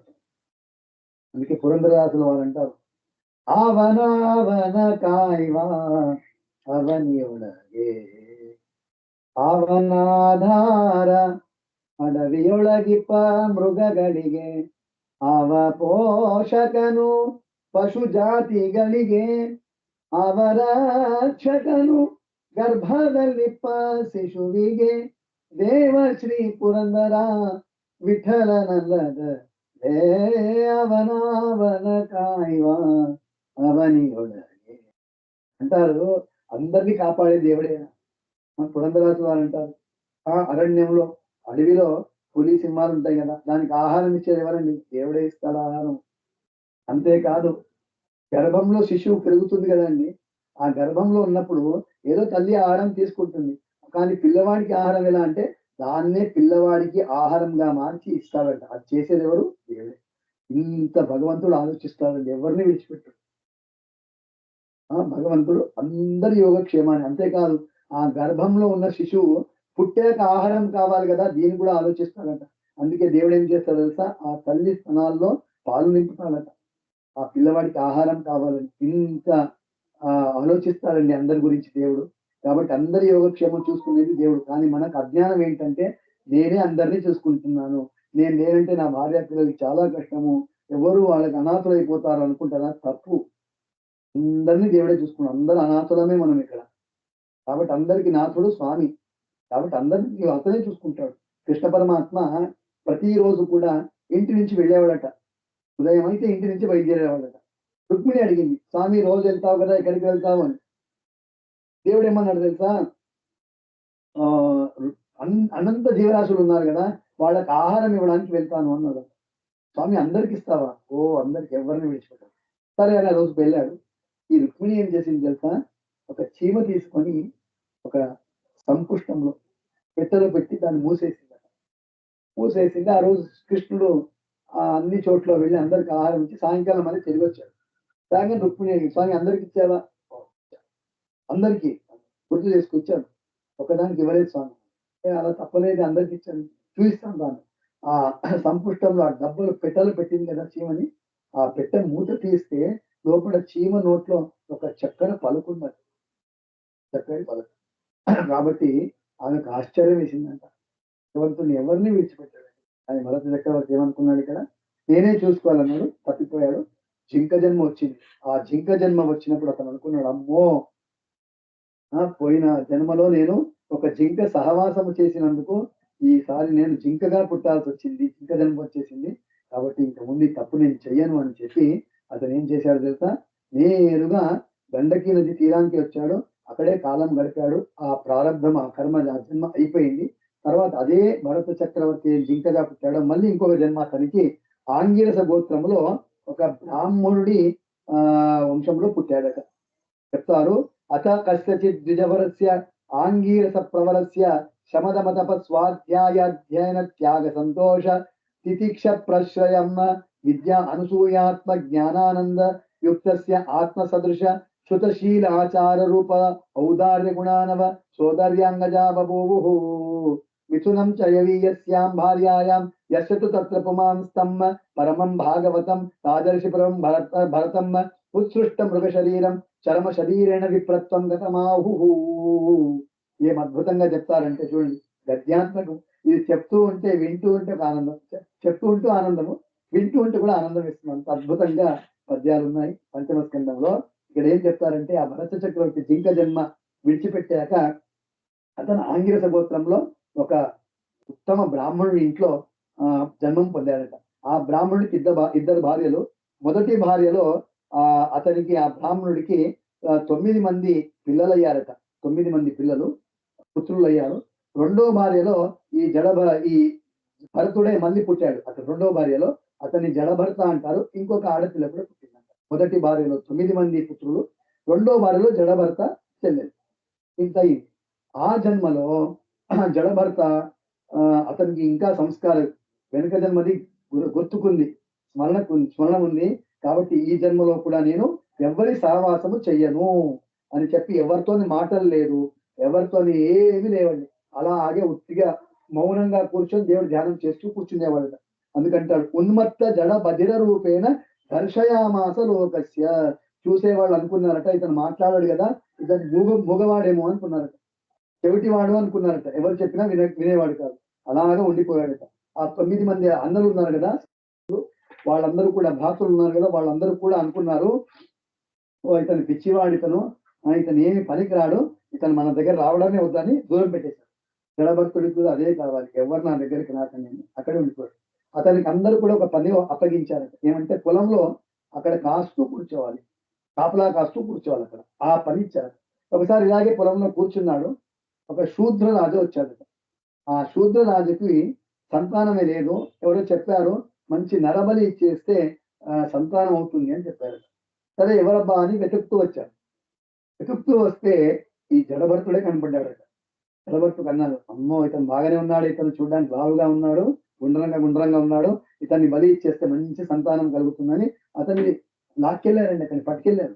ఆ పట్టుకెళ్ళేటప్పుడు మీరు ఎవరండి, నన్ను ఎందుకు తీసుకెళ్తున్నాను అడగాను, అది కూడా అడగలేదు. మీరు ఎక్కడ తీసుకెళ్తారు, అలాగే మౌనంగా అంటే భగవంతుడి ధ్యానంలోనే ఎవరెక్కడ తీసుకెళ్తారో అక్కడ వెళ్ళిపోవడం. వాళ్ళందరూ తీసుకెళ్లారు. ఈ బలి ఇచ్చేటప్పుడు ఏం చేస్తారంటే మంచిగా భోజనం పెడతారు, అలంకారం చేస్తారు, మంచి బట్టలు వేస్తారని చేస్తారు. తర్వాత కాళికాదేవికి బలి ఇస్తారు. ఇది క్రమం. అలాగే తీసుకెళ్లారు, మంచిగా భోజనం పెట్టారండి. భోజనం కూడా చేశారు. మీరెవరండి, ఎందుకు ఈ భోజనం నాకు పెడుతున్నారు అడగాలి కదా, ఏమీ లేదు, హాయిగా తినేశారు. అదైపోయి అలంకారం చేశారు, 2 చేతులు కట్టేశారు, కాళికా విగ్రహం ముందు తన్ని బలి ఇవ్వండి. ఆ శూద్ర రాజు ఆ ఖడ్గం తీసుకొని అతని తలని నరకాలు. చూడండి ఏమి జరిగింది తెలుసా, అక్కడ ఆ విగ్రహం నుండి కాళికాదేవినే బయటకు వచ్చేసింది. అందరికీ చూస్తూ నిలబడిపోయారు. ఇది చాలా భయంకరం అండి. మనము విగ్రహం పూజ చేస్తుంటాం, విగ్రహం అంతర్యామి, హనుమంతుడి విగ్రహం ఉంటుంది, పూజ చేస్తుంటాం. పూజ చేసేటప్పుడు విగ్రహంలో ఆంజనేయుడు ఉంటే సంతోషం. ఆ విగ్రహం నుంచి బయటకు వచ్చేసాడు అనుకో చచ్చిపోతాం. కాబట్టి కాళికాదేవి విగ్రహం నుంచి బయటకు వచ్చిందట. ఆ శూద్ర రాజుడు చేతి నుండి ఖడ్గాన్ని తీసుకుని లాక్కొని ఆ శూద్ర రాజుని తలని నరికేసింది. అతని సైనికులందరినీ తల నరికేసింది. రక్తం చివికింది, నృత్యం చేసిందట. మళ్ళీ వెళ్ళి ఒక విగ్రహంలో సన్నిహితులైపోయిందట, చేరిపోయిందట. అందుకే అంటుంది భాగవతం, ఏవమేవ కలు మహదభిచార అతిక్రమ కాస్నైన ఆత్మనే ఫలతి. కాబట్టి పెద్దవాళ్ళకి ఎవరైనా ద్రోహం చేస్తే, జ్ఞానులకు ఎవరైనా ద్రోహం చేస్తే అది వాళ్ళకే తట్టుతుంది, ఆ అపరాధం ఆ శిక్ష వాళ్ళకే అవుతుంది. కాబట్టి చాలా జాగ్రత్తగా ఉండాలని ఈ యొక్క కథానకంతో మనకు తెలియజేస్తుంది భాగవతం. ఇది అయిపోయాక అక్కడి నుంచి మళ్ళీ బయలుదేరాడు జడభర్త. బయలుదేరాక అత సింధు సౌవీరపతే ప్రభు గణస్య వ్రతతే క్షుమత్యాస్తతే భగవంతం కపిల ఋషిం ద్రష్టుం తత్ కులపతీనా శిబికాహాక పురుషాన్వేషణ సమయే దైవేనోపసారిత ద్విజవర ఉపలబ్ధ ఏష పీవా యువాం సంహననాంగ గోఖరవతమ్మ దురం ఓడుమలమితి. అక్కడ ఒక రాజు, ఎవరంటే సింధు సౌవీర దేశ అధిపతి రఘుగణ అని అతని పేరు. అతను ఏమంటే కపిలాశ్రమానికి వెళ్ళాలి, అక్కడ కపిలమునుల నుండి ఉపదేశాన్ని పొందాలి అని వెళ్తున్నాడండి. వెళ్తున్న సమయంలో పల్లకి మోయడానికి ఒక్కరు తక్కువ పడ్డారట. ముగ్గురున్నారు, నలుగురు కావాలి. ముగ్గురున్నారు. ఇంకొకరు కావాలి మోయడానికి. ఎవరబ్బా చూస్తున్నారు. అంతలో ఈ జడభర్తే కంటికి పడ్డాడట. ఓహ్! ఇతను బాగానే ఉన్నాడే, లావుగా ఉన్నాడు, గుండ్రంగా ఉన్నాడు, పొడుగ్గా కూడా ఉన్నాడు. హాయిగా మోస్తాడులే ఇతను అని చెప్పి పిలిచారతన్ని. ఇక్కడ రావయ్యా! ఈ పల్లకి మోయాలి. వచ్చేసేయ్ అన్నారు. ఎందుకండి నేనెందుకు రావాలి? మీరెవరు ఇంతకు నన్నెందుకు పిలుస్తున్నారని అడగాలా? ఏం లేదు. పల్లకి మోయమంటే మోసేయడం. పల్లకి మోస్తున్నారు. మోసేటప్పుడు ఏమంటే, ఈ పల్లకి మోసేటప్పుడు చూడండి ముందు ఇద్దరు, వెనక ఇద్దరు ఉంటారు గదా! వాళ్ళు సరిగ్గా నడవాలి. ఇద్దరిది కాంబినేషన్ సరిగ్గుండాలి. ఒకరు వేగంగా, ఒకరు నిదానంగా నడవద్దు. ఇద్దరు ఒక ఏక ప్రకారంగా నడవాలి. అయితే జడభరత అతని వెనక పల్లకి మోసేటప్పుడు ఏమైందంటే, మెల్లంగా నడుస్తూ మధ్యలో దారిలో ఏమైనా చీమొచ్చిందనుకోండి, అతను ఎగిరేవాడట. ఆలోచించండి మీరు. పల్లకి మోసేవారు ఎగిరితే, లోపల కూర్చున్న వారి గతి ఏమవుతుంది? తను ఒక చీమొస్తే చాలు ఎగిరిపడత. ఫట్ అని తాకింది. రఘుగణుడు ఏంట్రా ఇలా వస్తున్నారు? ఎందుకు అన్నా. స్వామి ఇప్పుడే కొత్తగా వచ్చాడు గదా! అతను సరిగ్గా నడవట్లేదు. అందుకే దుంకుతున్నాడతను. ఒక్కసారి వంగి చూసాడు రఘుగణ. చూస్తే జడభరత గుండ్రంగా ఉన్నాడు, లావుగున్నాడు, పొడుగ్గా ఉన్నాడు, అంతా ఉన్నాడు. అతనేమంటాడో తెలుసా? వ్యంగ్యంగా అంటాడు. అయ్యో! పాపము ఎంత దూరం నుంచి నీవొక్కడివే మోస్తున్నావు గదా! అందరూ మోస్తున్నారు. నీవొక్కడే మోస్తున్నావు. చాలా భారంగా ఉందేమో, అలసిపోయావేమో, చాలా చిక్కిపోయావు, బక్కగా ఉన్నావేమో అని ఏమేమో మాట్లాడాడు. ఏమి మాట్లాడినా కూడా అతనేమి జవాబు ఇవ్వలేదు. అప్పుడు అతనంటాడు, రఘుగణ రాజా, నేను బుద్ధిగా చెప్తున్నాను విను. ఇంక ముందు ఇలా చేయకు. సరిగ్గా నడవాలి. అర్థమైందా అన్నాడు. సరే అన్నాడు. అటు మళ్ళీ వెళ్తున్నారు. వెళ్తుంటే మళ్ళీ దారిలో ఇంకొక చీమొచ్చిందట. మళ్ళీ ఎగిరాడండి. మళ్ళీ పట్టని తాకించిందండి. అప్పుడు అతను బయట వంగి అంటాడు, ఏంట్రా నన్నెవరనుకుంటున్నావు? కిమరే త్వం జీవన్మృతో మాం తదర్థీకృత్య భర్తృ శాసనం అతిచరసి. నన్నేమనుకున్నావు నన్ను? నా మాటనే వినవా నువ్వు? నీకిప్పుడే యమపట్నానికి పంపిస్తాను చూడు నేను అంటే చంపేస్తాను అంట. ఎప్పుడు ఈ మాట అన్నాడో అప్పుడు జలభర్త నోరు విప్పాడట. అతనంటాడు, బ్రాహ్మణం వాచ పయోదితం వ్యక్తమవిప్రలబ్ధం భర్తు సమేత్యాది విగీర భారః. అయ్యా నువ్వేమో పెద్ద మాట్లాడుతున్నావు నువ్వు. ఆ! నా నా భారాన్ని నువ్వొక్కడివే దూరం నుంచి మోస్తూ వచ్చావు గదా! అలసిపోయావా అని అడిగావు గదా! నీ భారం మోయడానికి నేనెవరయ్యా అంటాడు జడభర్త. నీ భారాన్ని నేను మొయ్యనే లేదు అన్నాడు. అందరికి ఆశ్చర్యం. అతనే వస్తున్నాడు. కానీ నేను మొయ్యలేదన్నాడు. దానికి ఏంటి తెలుసా? జవాబిస్తాడతను. చూడయ్యా రాజా, నీ పల్లకి భారం ఎక్కడుంది? నా భుజం పైన ఉంది. అవునా? నా భుజం ఒక భారం ఎక్కడుంది? నా నడుము పైన ఉంది. నా నడుము భారం ఎక్కడుంది? నా పాదాల పైన ఉంది. నా పాదాల యొక్క భారం ఎక్కడుంది? భూమి పైన ఉంది. ఆ సమగ్రమైన భూమి భారం ఎవరు మోస్తున్నారు? శేష భగవానుడు ఒక ఆవాలు గింజ మోస్తున్నాడట దాన్ని.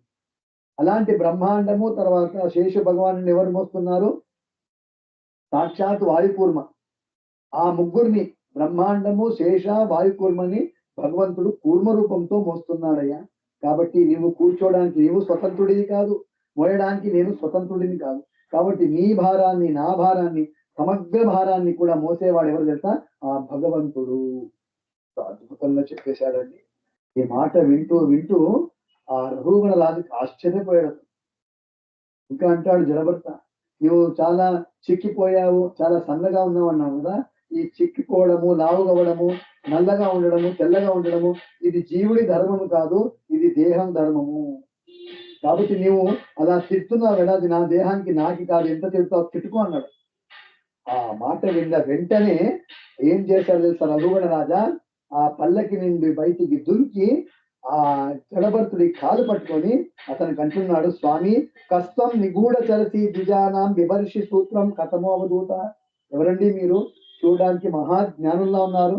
ఆ మీకు ఏదో మీ వంటి పైన యజ్ఞోపవీతం కనిపిస్తుంది సూత్రము. కాబట్టి మీరు బ్రాహ్మణులు ఉండాలి మీరు అన్నాడట. అంతేకాకుండా అతను ఏమంటాడు తెలుసా?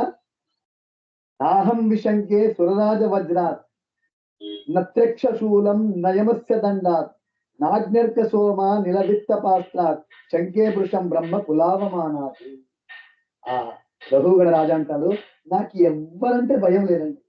యమదేవుడి దండం, ఇంద్రుడి వజ్రాయుధం కానీ, అగ్ని ఎవరి అంటే నాకు భయం లేదు. కానీ బ్రాహ్మణులు అంటే నాకు చాలా భయం అండి.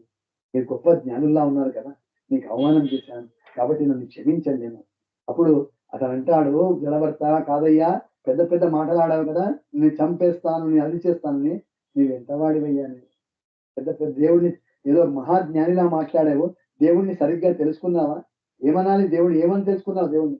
క్షేత్రజ్ఞ ఆత్మ పురుష పురాణ సాక్షాత్ స్వయం జ్యోతిరజ పరేష నారాయణో భగవాన్ వాసుదేవ స్వమాయాత్మన్ వ్యవధీయమానః. భగవంతుణ్ణి నారాయణ అని ఆత్మ అని పిలుస్తారు. స్వామి అంటారు. పరమాత్ముడిని అనాది నిత్యుడు. పరేష అంటాడు. అంత సర్వోత్తముడు. నారాయణ అంటే భగవంతుడిని ఎందుకంటారు? అన్ని గుణాలకు ముఖ్య ఆశ్రయుడు పరమాత్ముడు. ఆ తర్వాత భగవాన్ షడ్గుణేశ్వర సంపన్నుడు. ఇలాంటి భగవంతుడిని నీవేమని తెలుసుకున్నావు? పెద్ద పెద్ద మాట్లాడుతున్నావు కదా! జహీవెళీకం అంటారు. అంటే ఈ పొగరు నీకేముంది కదా! అందులో తగ్గించుకోదాన్ని. సరి అయినది కాదు అని చెప్పి అతను అంటాడు, స్వామి నేను రఘుగణ రాజా అక్కడికి వెళ్ళాలనుకున్నాను. ఎక్కడికి? కపిలాశ్రమానికి తత్వోపదేశాన్ని పొందడానికి. కానీ మీలాంటి జ్ఞానులు నాకు దొరికారు కదా! మీరే నాకు ఉపదేశం చేయండి స్వామి అని అంటాడు. అప్పుడు భరత్ అంటాడు, నువ్వు రఘుగణ రాజువి. నేనెవరు తెలుసా? వెంకటజన్మలో భరత చక్రవర్తి సప్తద్వీపాధిపతి నేను. అర్థమైందా? కాబట్టి పొగుడు మంచిది కాదు, దించుకో అని అప్పుడు ఆ జడభర్తుల వారు ఆ రఘుగణ రాజుకి ఉపదేశం చేస్తారు. భవాటవ వర్ణన అని చెప్తారు. భవాటవ వర్ణన అంటే ఈ సంసారమే ఒక అరణ్య సదృశంగా ఉన్నది. సంసారమే అరణ్యప్రాయంగా ఉంది. కాబట్టి ఈ సంసారం అనే అరణ్యం నుండి మనం అందరం దీంట్లో చిక్కిపోయాము. ఎక్కడ వెళ్ళాలి? బయటికి కొన్ని అరణ్యాల్లో వెళ్తాం చూడండి, దారి తప్పిపోయిందంటే బయటికి ఎలా రావాలి తెలియదు. అలాగే ఈ సంసారం అనే అరణ్యం. దీంట్లో అందరం ఉండిపోయాం. బయటికి ఎలా రావాలి అనేది ఎవరికీ తెలియట్లేదు. కాబట్టి అరణ్యంలో మనం వెళ్ళేటప్పుడు ఉట్టి చేతితోని వెళ్ళామనుకోండి, ఏమైనా ఐశ్వర్యం, డబ్బులు గిబ్బులు పట్టుకొని ఉట్టి చేతితోని వెళ్ళేటప్పుడు అక్కడ దొంగలొచ్చి మన దగ్గర అన్ని దోచుకొని వెళ్ళిపోతాం. అవునా? కాబట్టి మనకు చేతిలో ఉండాలి ఒక ఆయుధం ఉంటే అప్పుడు ఎవరు మన దగ్గరికి రారు. అలాగే సంసారంలో కూడా ఈ అరణ్యంలో మనము ఒక్కరమే ఉంటే మా దొంగలు కూడా ఉన్నారంట ఇక్కడ. ఎవరంటే కామ, క్రోధ, లోభ, మోహ, మద, మాత్సర్య. వీళ్ళే దొంగలట. మన దగ్గర అన్ని దోచుకుంటారంటే ఏంటి? మన పుణ్యాన్ని అంతా దోచేసుకుంటారు వాళ్ళు. కాబట్టి మనం కూడా ఆ అరణ్యంలో ఉన్నప్పుడు ఖడ్గం ఉండాలి చేతిలో.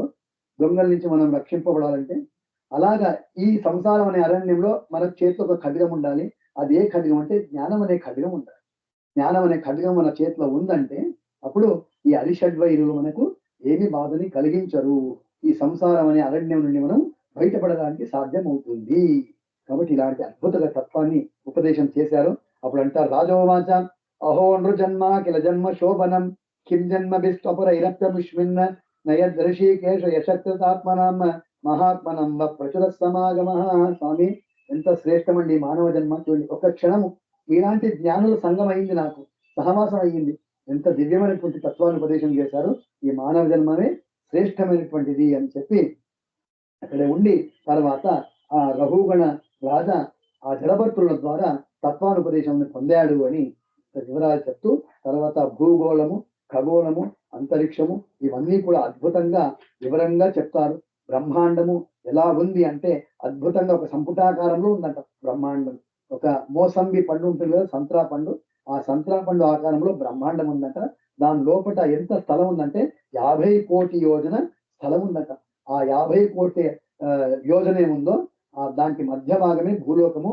దానిపైన అంతా కూడా భూవర్లోకం, స్వర్లోకం, మహర్లోకం, జనోలోకం, తపోలోకం, సత్యలోకం అని ఉందట భూలోకం పైన.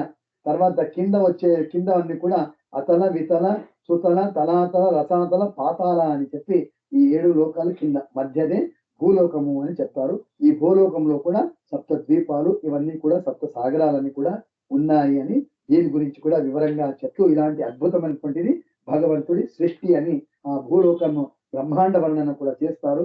తర్వాత భగవంతుడు ఒక్కొక్క ఖండంలో కూడా భగవంతుడు ఒక్కొక్క రూపంతో నుండి అక్కడ అందరినీ కూడా అనుగ్రహిస్తున్నాడు అని చెప్తారు. ఇలావృత ఖండంలో అక్కడ శివ పార్వతులు ఉన్నారట. ఇలావృత ఖండంలో అక్కడ సంకర్షణ రూపి పరమాత్ముడి ఆరాధన శివుడు చేస్తుంటాడట. భద్రాశ్వ ఖండం అని ఉంది. అక్కడ ధర్మపుత్రుడు యమధర్ముడు అక్కడ హైవదన రూపి పరమాత్ముడి ఉపాసన చేస్తున్నారు. హరివర్ష ఖండాన్ని ఉంది. అక్కడ ప్రహ్లాదరాజులు ఉన్నారట. అక్కడ నరసింహదేవుడు ఉపాసన చేస్తున్నారు. తర్వాత కేతుమాల ఖండం అని అక్కడ రతీమలి కామ వాళ్ళిద్దరు కూడా లక్ష్మీ ప్రద్యుమ్న రూపి పరమాత్ముడి ఉపాసన చేస్తుంటారు అని చెప్తారు. తర్వాత రమ్యక ఖండం అని ఉంది. అక్కడ వైవస్వతమను మత్స్యరూపి పరమాత్ముడి ఆరాధన చేస్తుంటారు. హిరణ్మయ ఖండం అని ఉంది. అక్కడ పితృగణ దేవతలు కూర్మరూపి పరమాత్ముడి ఆరాధన చేస్తుంటారు. తర్వాత ఉత్తరాఖండంలో అక్కడ భగవంతుడు వరాహ రూపంతో ఉన్నాడట. అక్కడ భూదేవి ఆ భగవంతుడి అద్భుతంగా ఉపాసన ఆరాధన చేస్తుంది అని అక్కడ ఈ వివరాలని చెప్తూ, ఇక్కడ భరతఖండంలో నరనారాయణ రూపంతో భగవంతుడు బద్రిలో ఉన్నాడు కదా.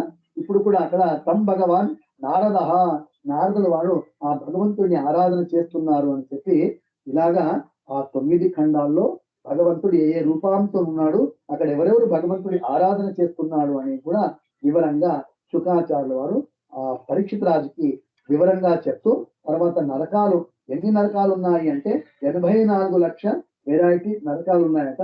దాంట్లో ప్రధానమైనటువంటి నరకాలు అంటే 21 నరకాలు అని చెప్తారు. ఆ 21 నరకాల్లో కూడా ఒక్కొక్క శిక్ష, ఒక్కొక్క తప్పు చేస్తే ఆ నరకాల్లో ఒక్కొక్క శిక్షను ఇస్తారట. కాబట్టి అన్ని అక్కడ వర్ణనం చేస్తారు. ఏమంటే ఎవరు ఇంకొకరి ఆస్తి, ఇంకొకరి డబ్బుల్ని దోచుకుంటారో, ఇలాంటి పాపం ఎవరు చేస్తారో అలాంటి వాళ్లకు ఒక నరకం ఉందట. ఆ నరకంలో వేసి అక్కడ వాళ్ళకి శిక్షలు ఇస్తారు. వై సవర్ణాం భార్యాం ద్విజోరేత పాతయతి, సగోత్ర వివాహం ఎవరు చేసుకుంటారో వాళ్లకు కూడా ఒక నరకం ఉందట. రేత పాయతి కామమోహితస్థం పాపకృతం వస్త్ర రేతకుల్యాం పాతయిత్వ, రేతకుల్య అని అక్కడ ఒక నరకం లాంటిది అక్కడ వేసి వాళ్ళకి శిక్షలు ఇస్తారట. ఇలా ఒక్కొక్క దానికి ఒక్కొక్క శిక్ష, దానికి 21 నరకాల గురించి వివరంగా చెప్తారండి. కాబట్టి ఆ నరకాల గురించి ఎప్పుడైతే శుకాచార్యుల వారు పరీక్షిత్ రాజుకి చెప్పారో, పరీక్షిత్ రాజు అన్నాడు, స్వామి ఇదేంటిది, ఇంత ఘోరంగా ఉన్నాయి నరకాలన్నీ, అందుకు ఈ నరకాలు తప్పించుకోవాలంటే ఏం చెయ్యాలి అని అడుగుతాడు. అధునేయ మహాభాగ యథైవ నరకాన్ నరహ నానా ఉగ్రయాతన నేయా తన్మే వ్యాఖ్యాతం అర్హసి. ఆ నరకాలకి వెళ్ళకూడదంటే ఏమి చెయ్యాలి, దాని గురించి చెప్పండి నాకు అన్నాను. అప్పుడు శుకమునులు అంటారు, చూడయ్యా, నరకాలకి వెళ్ళకూడదు అంటే పాపాలు చేయకూడదు. అయితే పరీక్షిత్ అంటాడు, స్వామి అది మాత్రం సాధ్యం కాదు. మానవుడు పాపము చేస్తూనే ఉంటారు, మనుషులు పాపము చేస్తూనే ఉంటారు. పాపము చేసినప్పటికీ నరకానికి వెళ్ళకూడదు, దాని గురించి చెప్పండి. ఎంత దయ చూడండి పరీక్షిత్ రాజుకి మన పైన. నిజంగా పరీక్షిత్ రాజుకి నరకాల గురించి అక్కర్లేదండి. ఎందుకంటే అతని చరమదేహం ఇది. ఈ జన్మ తర్వాత అతను ఈ దేహం విడిచిపెట్టాక అతను మోక్షానికి వెళ్ళిపోతాడు. అలాంటి వాడికి నరకాలు తీసుకొని ఏం చేయాలండి? కానీ మన పైన దయతోని మన గురించి ఈ ప్రశ్నను అడుగుతున్నాం. కాబట్టి పాపాలు చేస్తూనే ఉంటారు మానవులు. ఆ పాపాలు చేసినా కూడా నరకానికి వెళ్ళకూడదు, ఏం చెయ్యాలి? దానికి శుకాచార్యులు అంటారు, చూడయ్యా, పాపాలు చేసినా నరకకు వెళ్ళకూడదు అంటే ఆ పాపాలకు ప్రాయశ్చిత్తము చేసుకోవాలి, పరిహారం చేసుకోవాలి. ప్రాయపాపం సముద్దిష్టం చిత్తం తస్య విశోధనం అంటారు. అంటే పాపాన్ని పరిహారం చేసుకునేటువంటి కర్మానికి ప్రాయశ్చిత్త కర్మం అంటారు. ప్రాయశ్చిత్తం చేసుకోవాలి. ప్రాయశ్చిత్తం చేయడానికి ఇలాంటి పాపాలకి ఈ ప్రాయశ్చిత్తాలని చెప్పారండి. అలాంటి పెద్దవాళ్ళ నుంచి తెలుసుకొని ఆ ప్రాయశ్చిత్తాలు చేసుకొని పాపాన్ని తొలగించుకోవాలి. తర్వాత అతనికి నరక దర్శనం అతనికి కలగదు. కాబట్టి ఏం చేయాలి? ప్రాయశ్చిత్తం చేయాలి అని చెప్పారు. అని పరీక్షిత్ రాజు అంటాడు, స్వామి ప్రాయశ్చిత్తం చేసుకోవాలి, కానీ ప్రాయశ్చిత్తాలు కూడా ఒక కర్మము నుండి ఒక కర్మాన్ని తొలగించుకోవడం అనేది సాధ్యం కాదు. అది ఎలా అంటే మన్యే కుంజర శౌచవత్ అంట. కుంజర అంటే ఏనుగు. ఆ ఏనుగు ఏం చేస్తుంది తెలుసా అండి? స్నానం చేయడానికి నీళ్ళలో దిగుతుంది. స్నానం చేసి పైకి రాగానే మళ్ళీ పైన మట్టేసుకుంటుంది. అలా ఒక కర్మం నుండి ఇంకొక పాప కర్మాన్ని తొలగించడం అంటే ఇలాగే ఉంటుంది స్వామి. చాలా కష్టం. చూడండి, ఆలోచించండి మీరు. పవమాన హోమం చేస్తాం మనం. ఎందుకు చేయాలి పవమాన హోమము? పాపము పరిహారం చేసుకోవడానికి. అక్కడ సంకల్పంలోనే వస్తుంది. మే గర్భే వసతః జాతస్య జాయమానస్య యదుగ్రం పాపం మాతృపితృవచన ఉల్లంఘన స్థావర జంగమారణాత్ చౌర్యాత్ స్త్రీవదాత్ గోవదాచరణాత్, ఇవన్నీ పాపాలు. దానికి పవమానం చేస్తున్నామని సంకల్పం చేస్తాం. ఆ పవమానం చేసేటప్పుడు కూడా ఎన్నో పాప ఘటనలు అయిపోతుంటాయి. ఎలాగంటారా, ఇప్పుడు మీరు హోమానికి నెయ్యి తీసుకురావడానికి వెళ్ళండి. ఆ పూజా స్టోర్లో అడగండి, నెయ్యి కావాలండి అని అడిగారు. అతను ఏమడుగుతాడు తెలుసా? ఫస్ట్ మీకు దేనికండి నెయ్యి? తినడానికా హోమానికి అని అడుగుతాడు. తినడానికంటే మంచి నెయ్యి ఇస్తారండి, హోమానికంటే కచడా నెయ్యి ఇస్తారు. ఎలా తయారు చేస్తారో తెలియదు.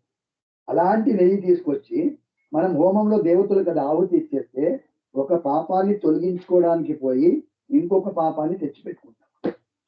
అంటే కర్మము నుండి కర్మము పరిహారం చేసుకోవడం చాలా కష్టసాధ్యం. పోనీ నెయ్యి బాగుందనుకోండి, పురోహితులు బాగుండరు. ఏదో మంత్రాలు చెప్పి ఏమో హోమం చేస్తారు. ఇలాగా కర్మం నుండి కర్మం అనేది చాలా కష్టం అది.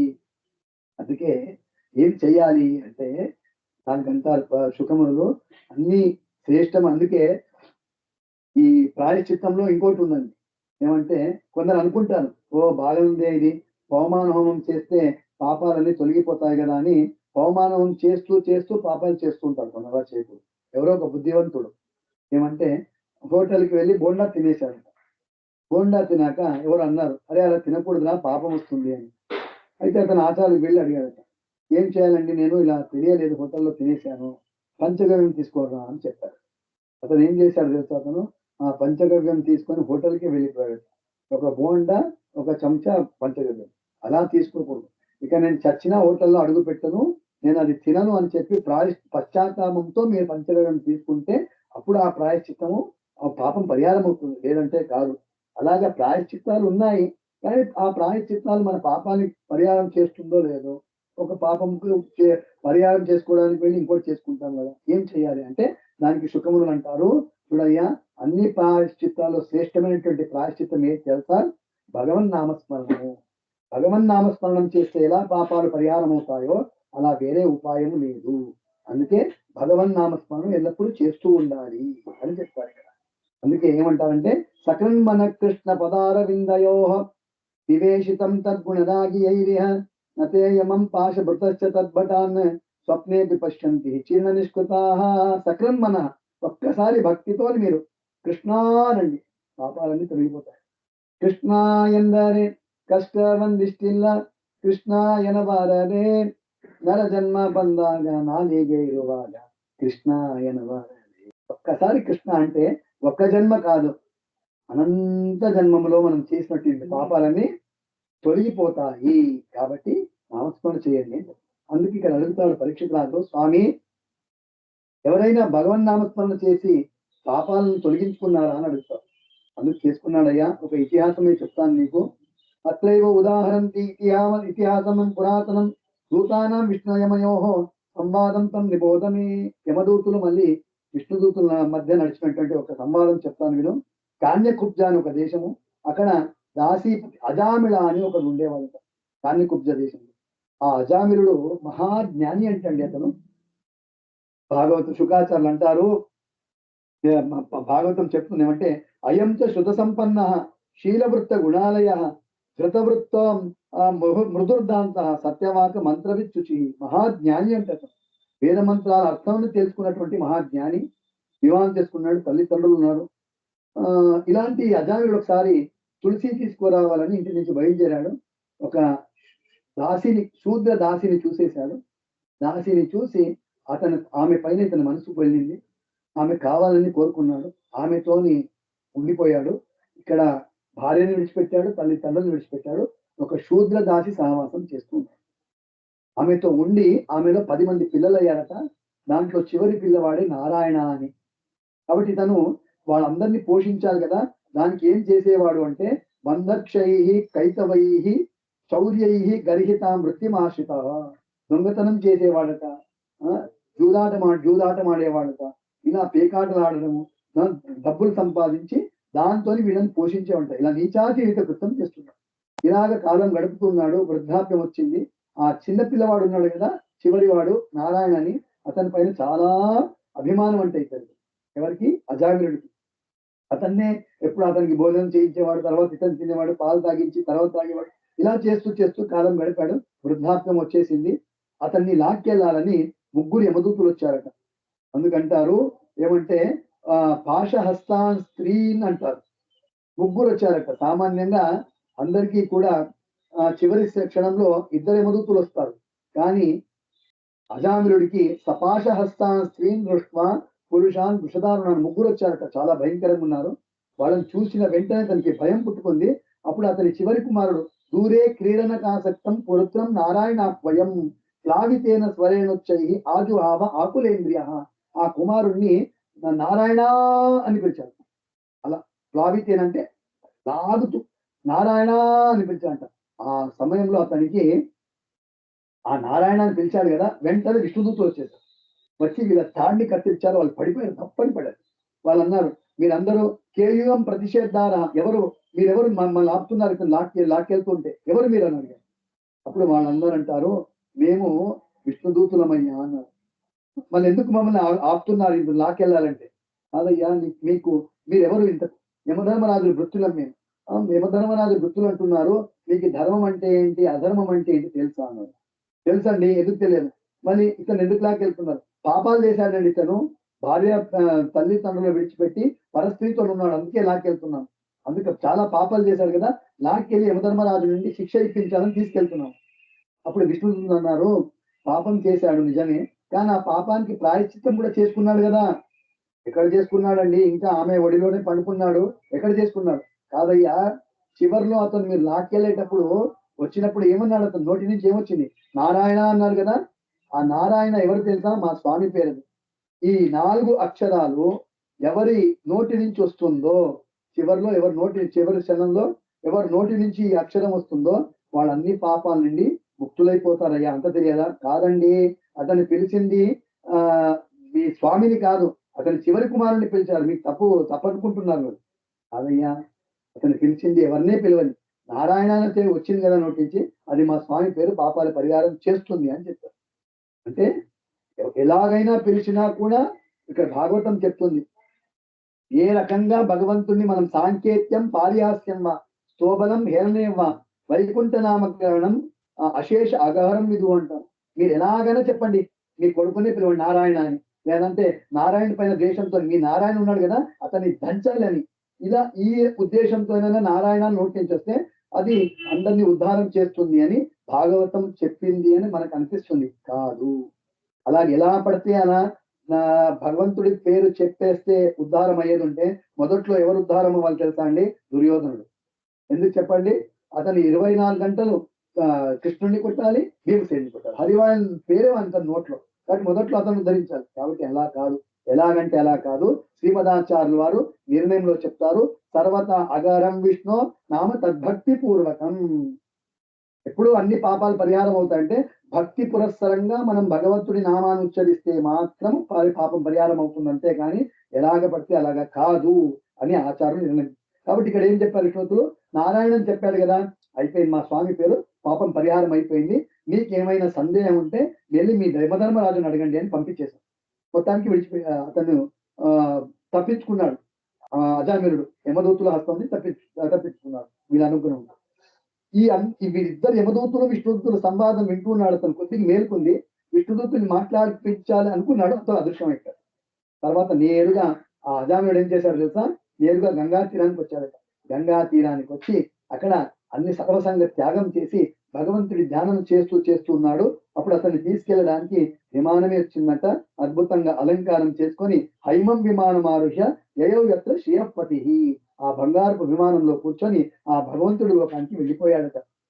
అందుకంటారు చూడండి, అజామిరుడు కథ విన్నాక మనం అందరూ కొద్దిగా తప్పుగా అర్థం చేసుకునే సంభావన ఉంది. ఏంటంటే, పర్వాలేదే, అజామిరుడు చేసేదంతా తప్పులు చేసేసాడు, చివరిలో నారాయణను ఉన్నాడు, ఉద్ధారం అయిపోయాడు, మనం కూడా అలా చేస్తే సరిపోతుంది. సర్వతా కాదు. అలాగా చివరి క్షణంలో దేవుడు స్మరణ రావడం అనేది శక్యమే కాదు. ఇతను మహాజ్ఞాని, ఇతను అజామిరుడు. అయంచ శృత సంపన్న అంటారు కదా, మంత్రవిచ్యుచి అంటారు కదా, మహాజ్ఞాని కాబట్టి ఆ సంస్కారం అతనికి ఉంది. భగవద్ అనుగ్రహంతో అతనికి చివరి క్షణంలో వచ్చింది. అందరికీ రాదండి. ఎందుకంటే భయం పుట్టుకుంటుంది చివరి క్షణంలో. ఇంద్రియాలన్నీ కూడా దుర్బలమైపోతాయి. దేవుడు స్మరణ చేయడానికి వీలు కాదు. అలాంటి అవస్థలో ఏం దేవుడు గుర్తుకొస్తాడు? కాబట్టి పాపాలు చేయకూడదు, తప్పు తెలుసుకోకూడదు. ఇతను జ్ఞాని కాబట్టి భగవద్ అనుగ్రహంతో వచ్చింది. భరత చక్రవర్తి చూశాడా? భగవంతుడి కుమారుడే, కానీ చివరి క్షణంలో జింకని గుర్తు చేసుకుంటూ చచ్చిపోయాడు. అతనికి ఆ పరిస్థితి, మన ఏంటి గతి? కాబట్టి ఇది సర్వతా కాదు, అతను మహాజ్ఞానం. అందుకే ఏం చేయాలి తెలుసా? శ్రీమదాచార్యులు వారు అంటారు, సంతతం చింతయనంతం అంతకాలే విశేషత అంటారు. సదాకాలం దేవుడు స్మరణ చేస్తూ ఉంటే చివరి కాలంలో రావచ్చు, లేదంటే లేదు, అది కూడా గ్యారెంటీ లేదు. కాబట్టి ఎప్పుడు చేస్తూ ఉండాలి అని అజామినుడి ఒక ఉపాఖ్యానము. కానీ ఇక్కడ ఇంకోటి, దూరే క్రీడనకు ఆసక్తం కాదండి. అతను అక్కడ దూరే క్రీడలకు ఆసక్తం అంటే ఏంటి? దూరంలో ఆట ఆడుతున్నటువంటి అతని కుమారుడిని నారాయణ అని పిలిచాడని భాగవతం స్పష్టంగా చెప్తుంది కదండి. మీరేమో దేవుడిని అంటారు కదా అంటే, కాదు. దూరే క్రీడల కంటే ఇక్కడ దూరం కాదు, బ్రహ్మాండ అవతల, బ్రహ్మాండం దాటి అటు దూరంలో ఆట ఆడుతున్నాడట. ఏమి ఆట? ఎవరంటే భగవంతుడు. అతనికి ఏంటి ఆట అంటే ఈ బ్రహ్మాండ సృష్టి చేయడమే ఒక ఆట అంట భగవంతుడు. ఆ ఆటలో ఆసక్తుడైనటువంటి నారాయణుడి స్మరణకు వచ్చింది, అతన్ని పిలిచాడే అంతేకాని ఇక్కడ దూరంలో ఆడేటువంటి అతని కుమారుణ్ణి కాదు. ఇంకోటి, ప్లావితేన స్వరేన అంటారు కదా. ఎలా పిలిచాడండి నారాయణ అని? నారాయణ అని పిలిచాడు. ఆ స్పేస్ ఏదైతే ఉందో నారాయణ అని, ఆ స్పేస్ లో అతనికి దేవుడు స్మరణమే వచ్చింది. అందుకే విష్ణుదూతులు వచ్చారు, ఉట్టిగా రారవాడు. కాగా అజామిలుణ్ణి ఉద్ధారం చేశారు. అందుకే అంటారు భగవంతుడి దయ పెద్దదండి.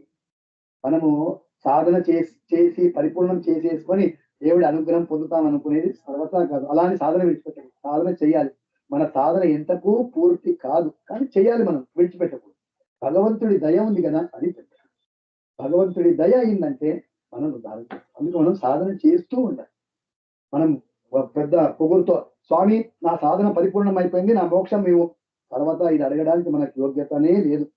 ఎన్ని లోపాలు ఉంటాయో భగవంతుడు దయచేసి ఆ సాధన పూర్ణ చేయాలి, అంతేకాని కాదు. అందుకే పురంధరాసులు వారు అంటారు, నీ దయా పరనో నిన్నవర సాధనవో గానలోల శ్రీ హయవదన పేళిదన నిదయా పరనో నిన్నవర సాధనవో ಅಂತ್ಯಜಲ ಸಹವಾಸ ಧನಿ ವಿಪ್ರವರನೊಬ್ಬ ಸಂತೋಷದಿಂದ ಬಹುಕಾಲ ಕಳೆದು ಪ್ರಾಂತ್ಯ ಸಮಯಕ್ಕೆ ತನ್ನ ಮಗನ ಕರೆಯಲು ಕಾಯ್ದೆ ಸಂತೋಪಿತನೇ ನಿನ್ನ ದಯವೋ ಸಾಧನವೋ ನಿದಯ ಪರನೋ నిన్నవర సాధనవో. అజామిలుడిదే కథ ఇది.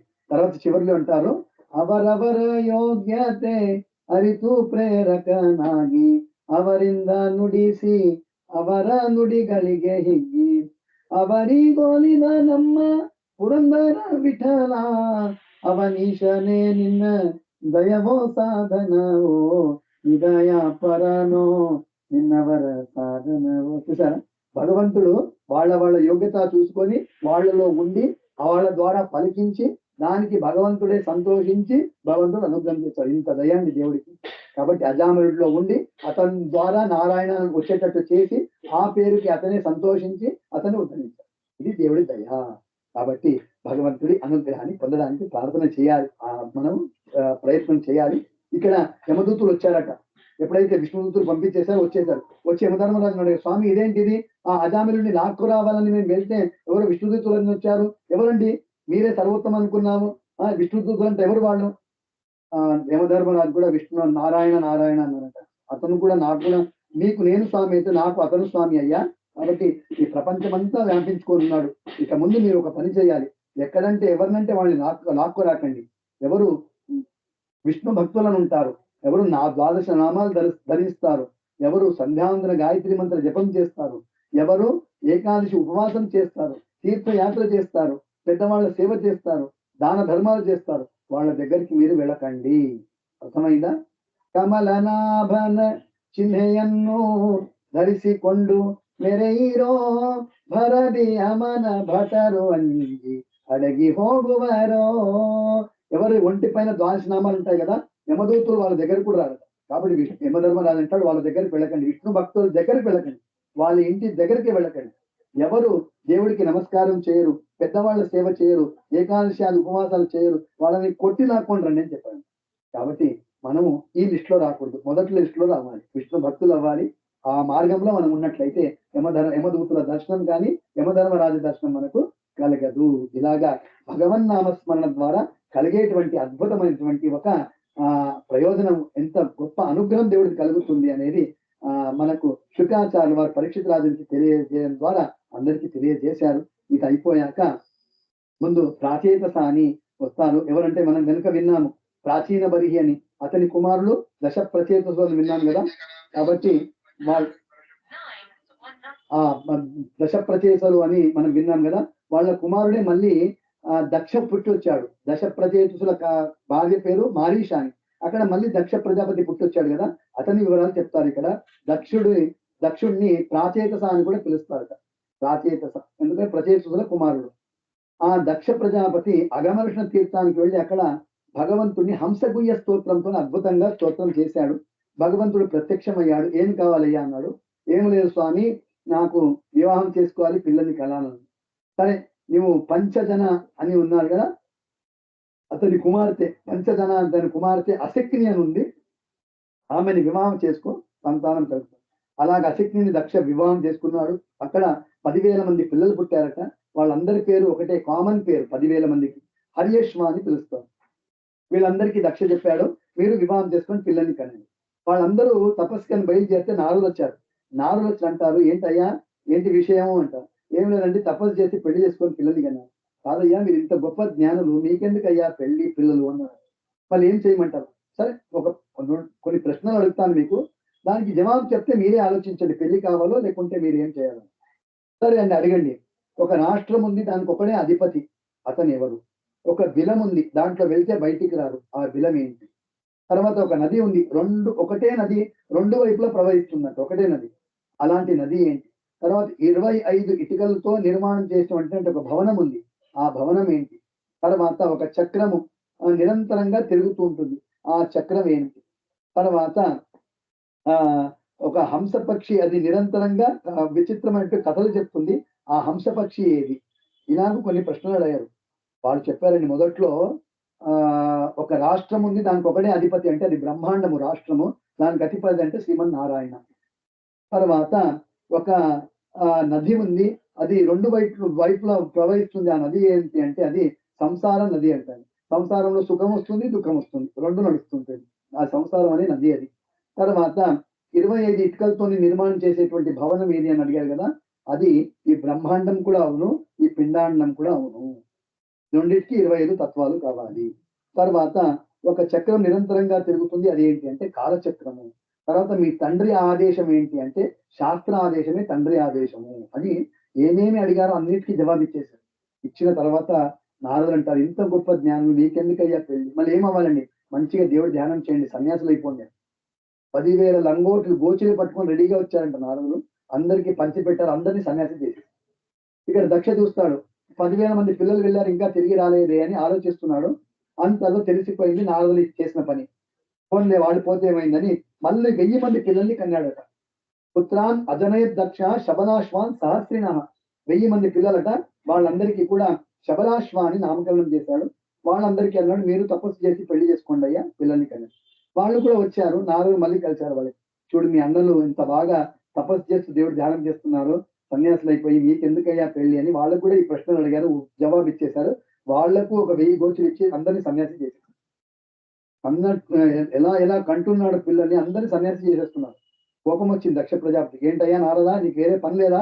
నా పిల్లల్ని సన్యాసులు చేస్తున్నావు. నిజంగా సన్యాసం ఎప్పుడు తీసుకోవాలో తెలుసా? వైరాగ్యం రావాలి. వైరాగ్యం ఎప్పుడు వస్తుంది తెలుసా? పెళ్లి చేసుకున్నప్పుడు. పెళ్లి చేసుకుంటే వైరాగ్యం వస్తుంది, సన్యాసం అవ్వాలి. మా పిల్లలకి ఇంకా పెళ్లిలే కాలేదు, ఇప్పుడే సన్యాసం చేసేసావే, కాబట్టి నువ్వు ఒక చోట్ల స్థిరంగా ఉంటే కదా అందరికీ నీవు సన్యాసం చేస్తావు. ఇక ముందు నువ్వు ఎక్కడ స్థిరంగా ఉండకు, 3 లోకాలు సంచారం చేస్తుండని శాపం ఇచ్చారు.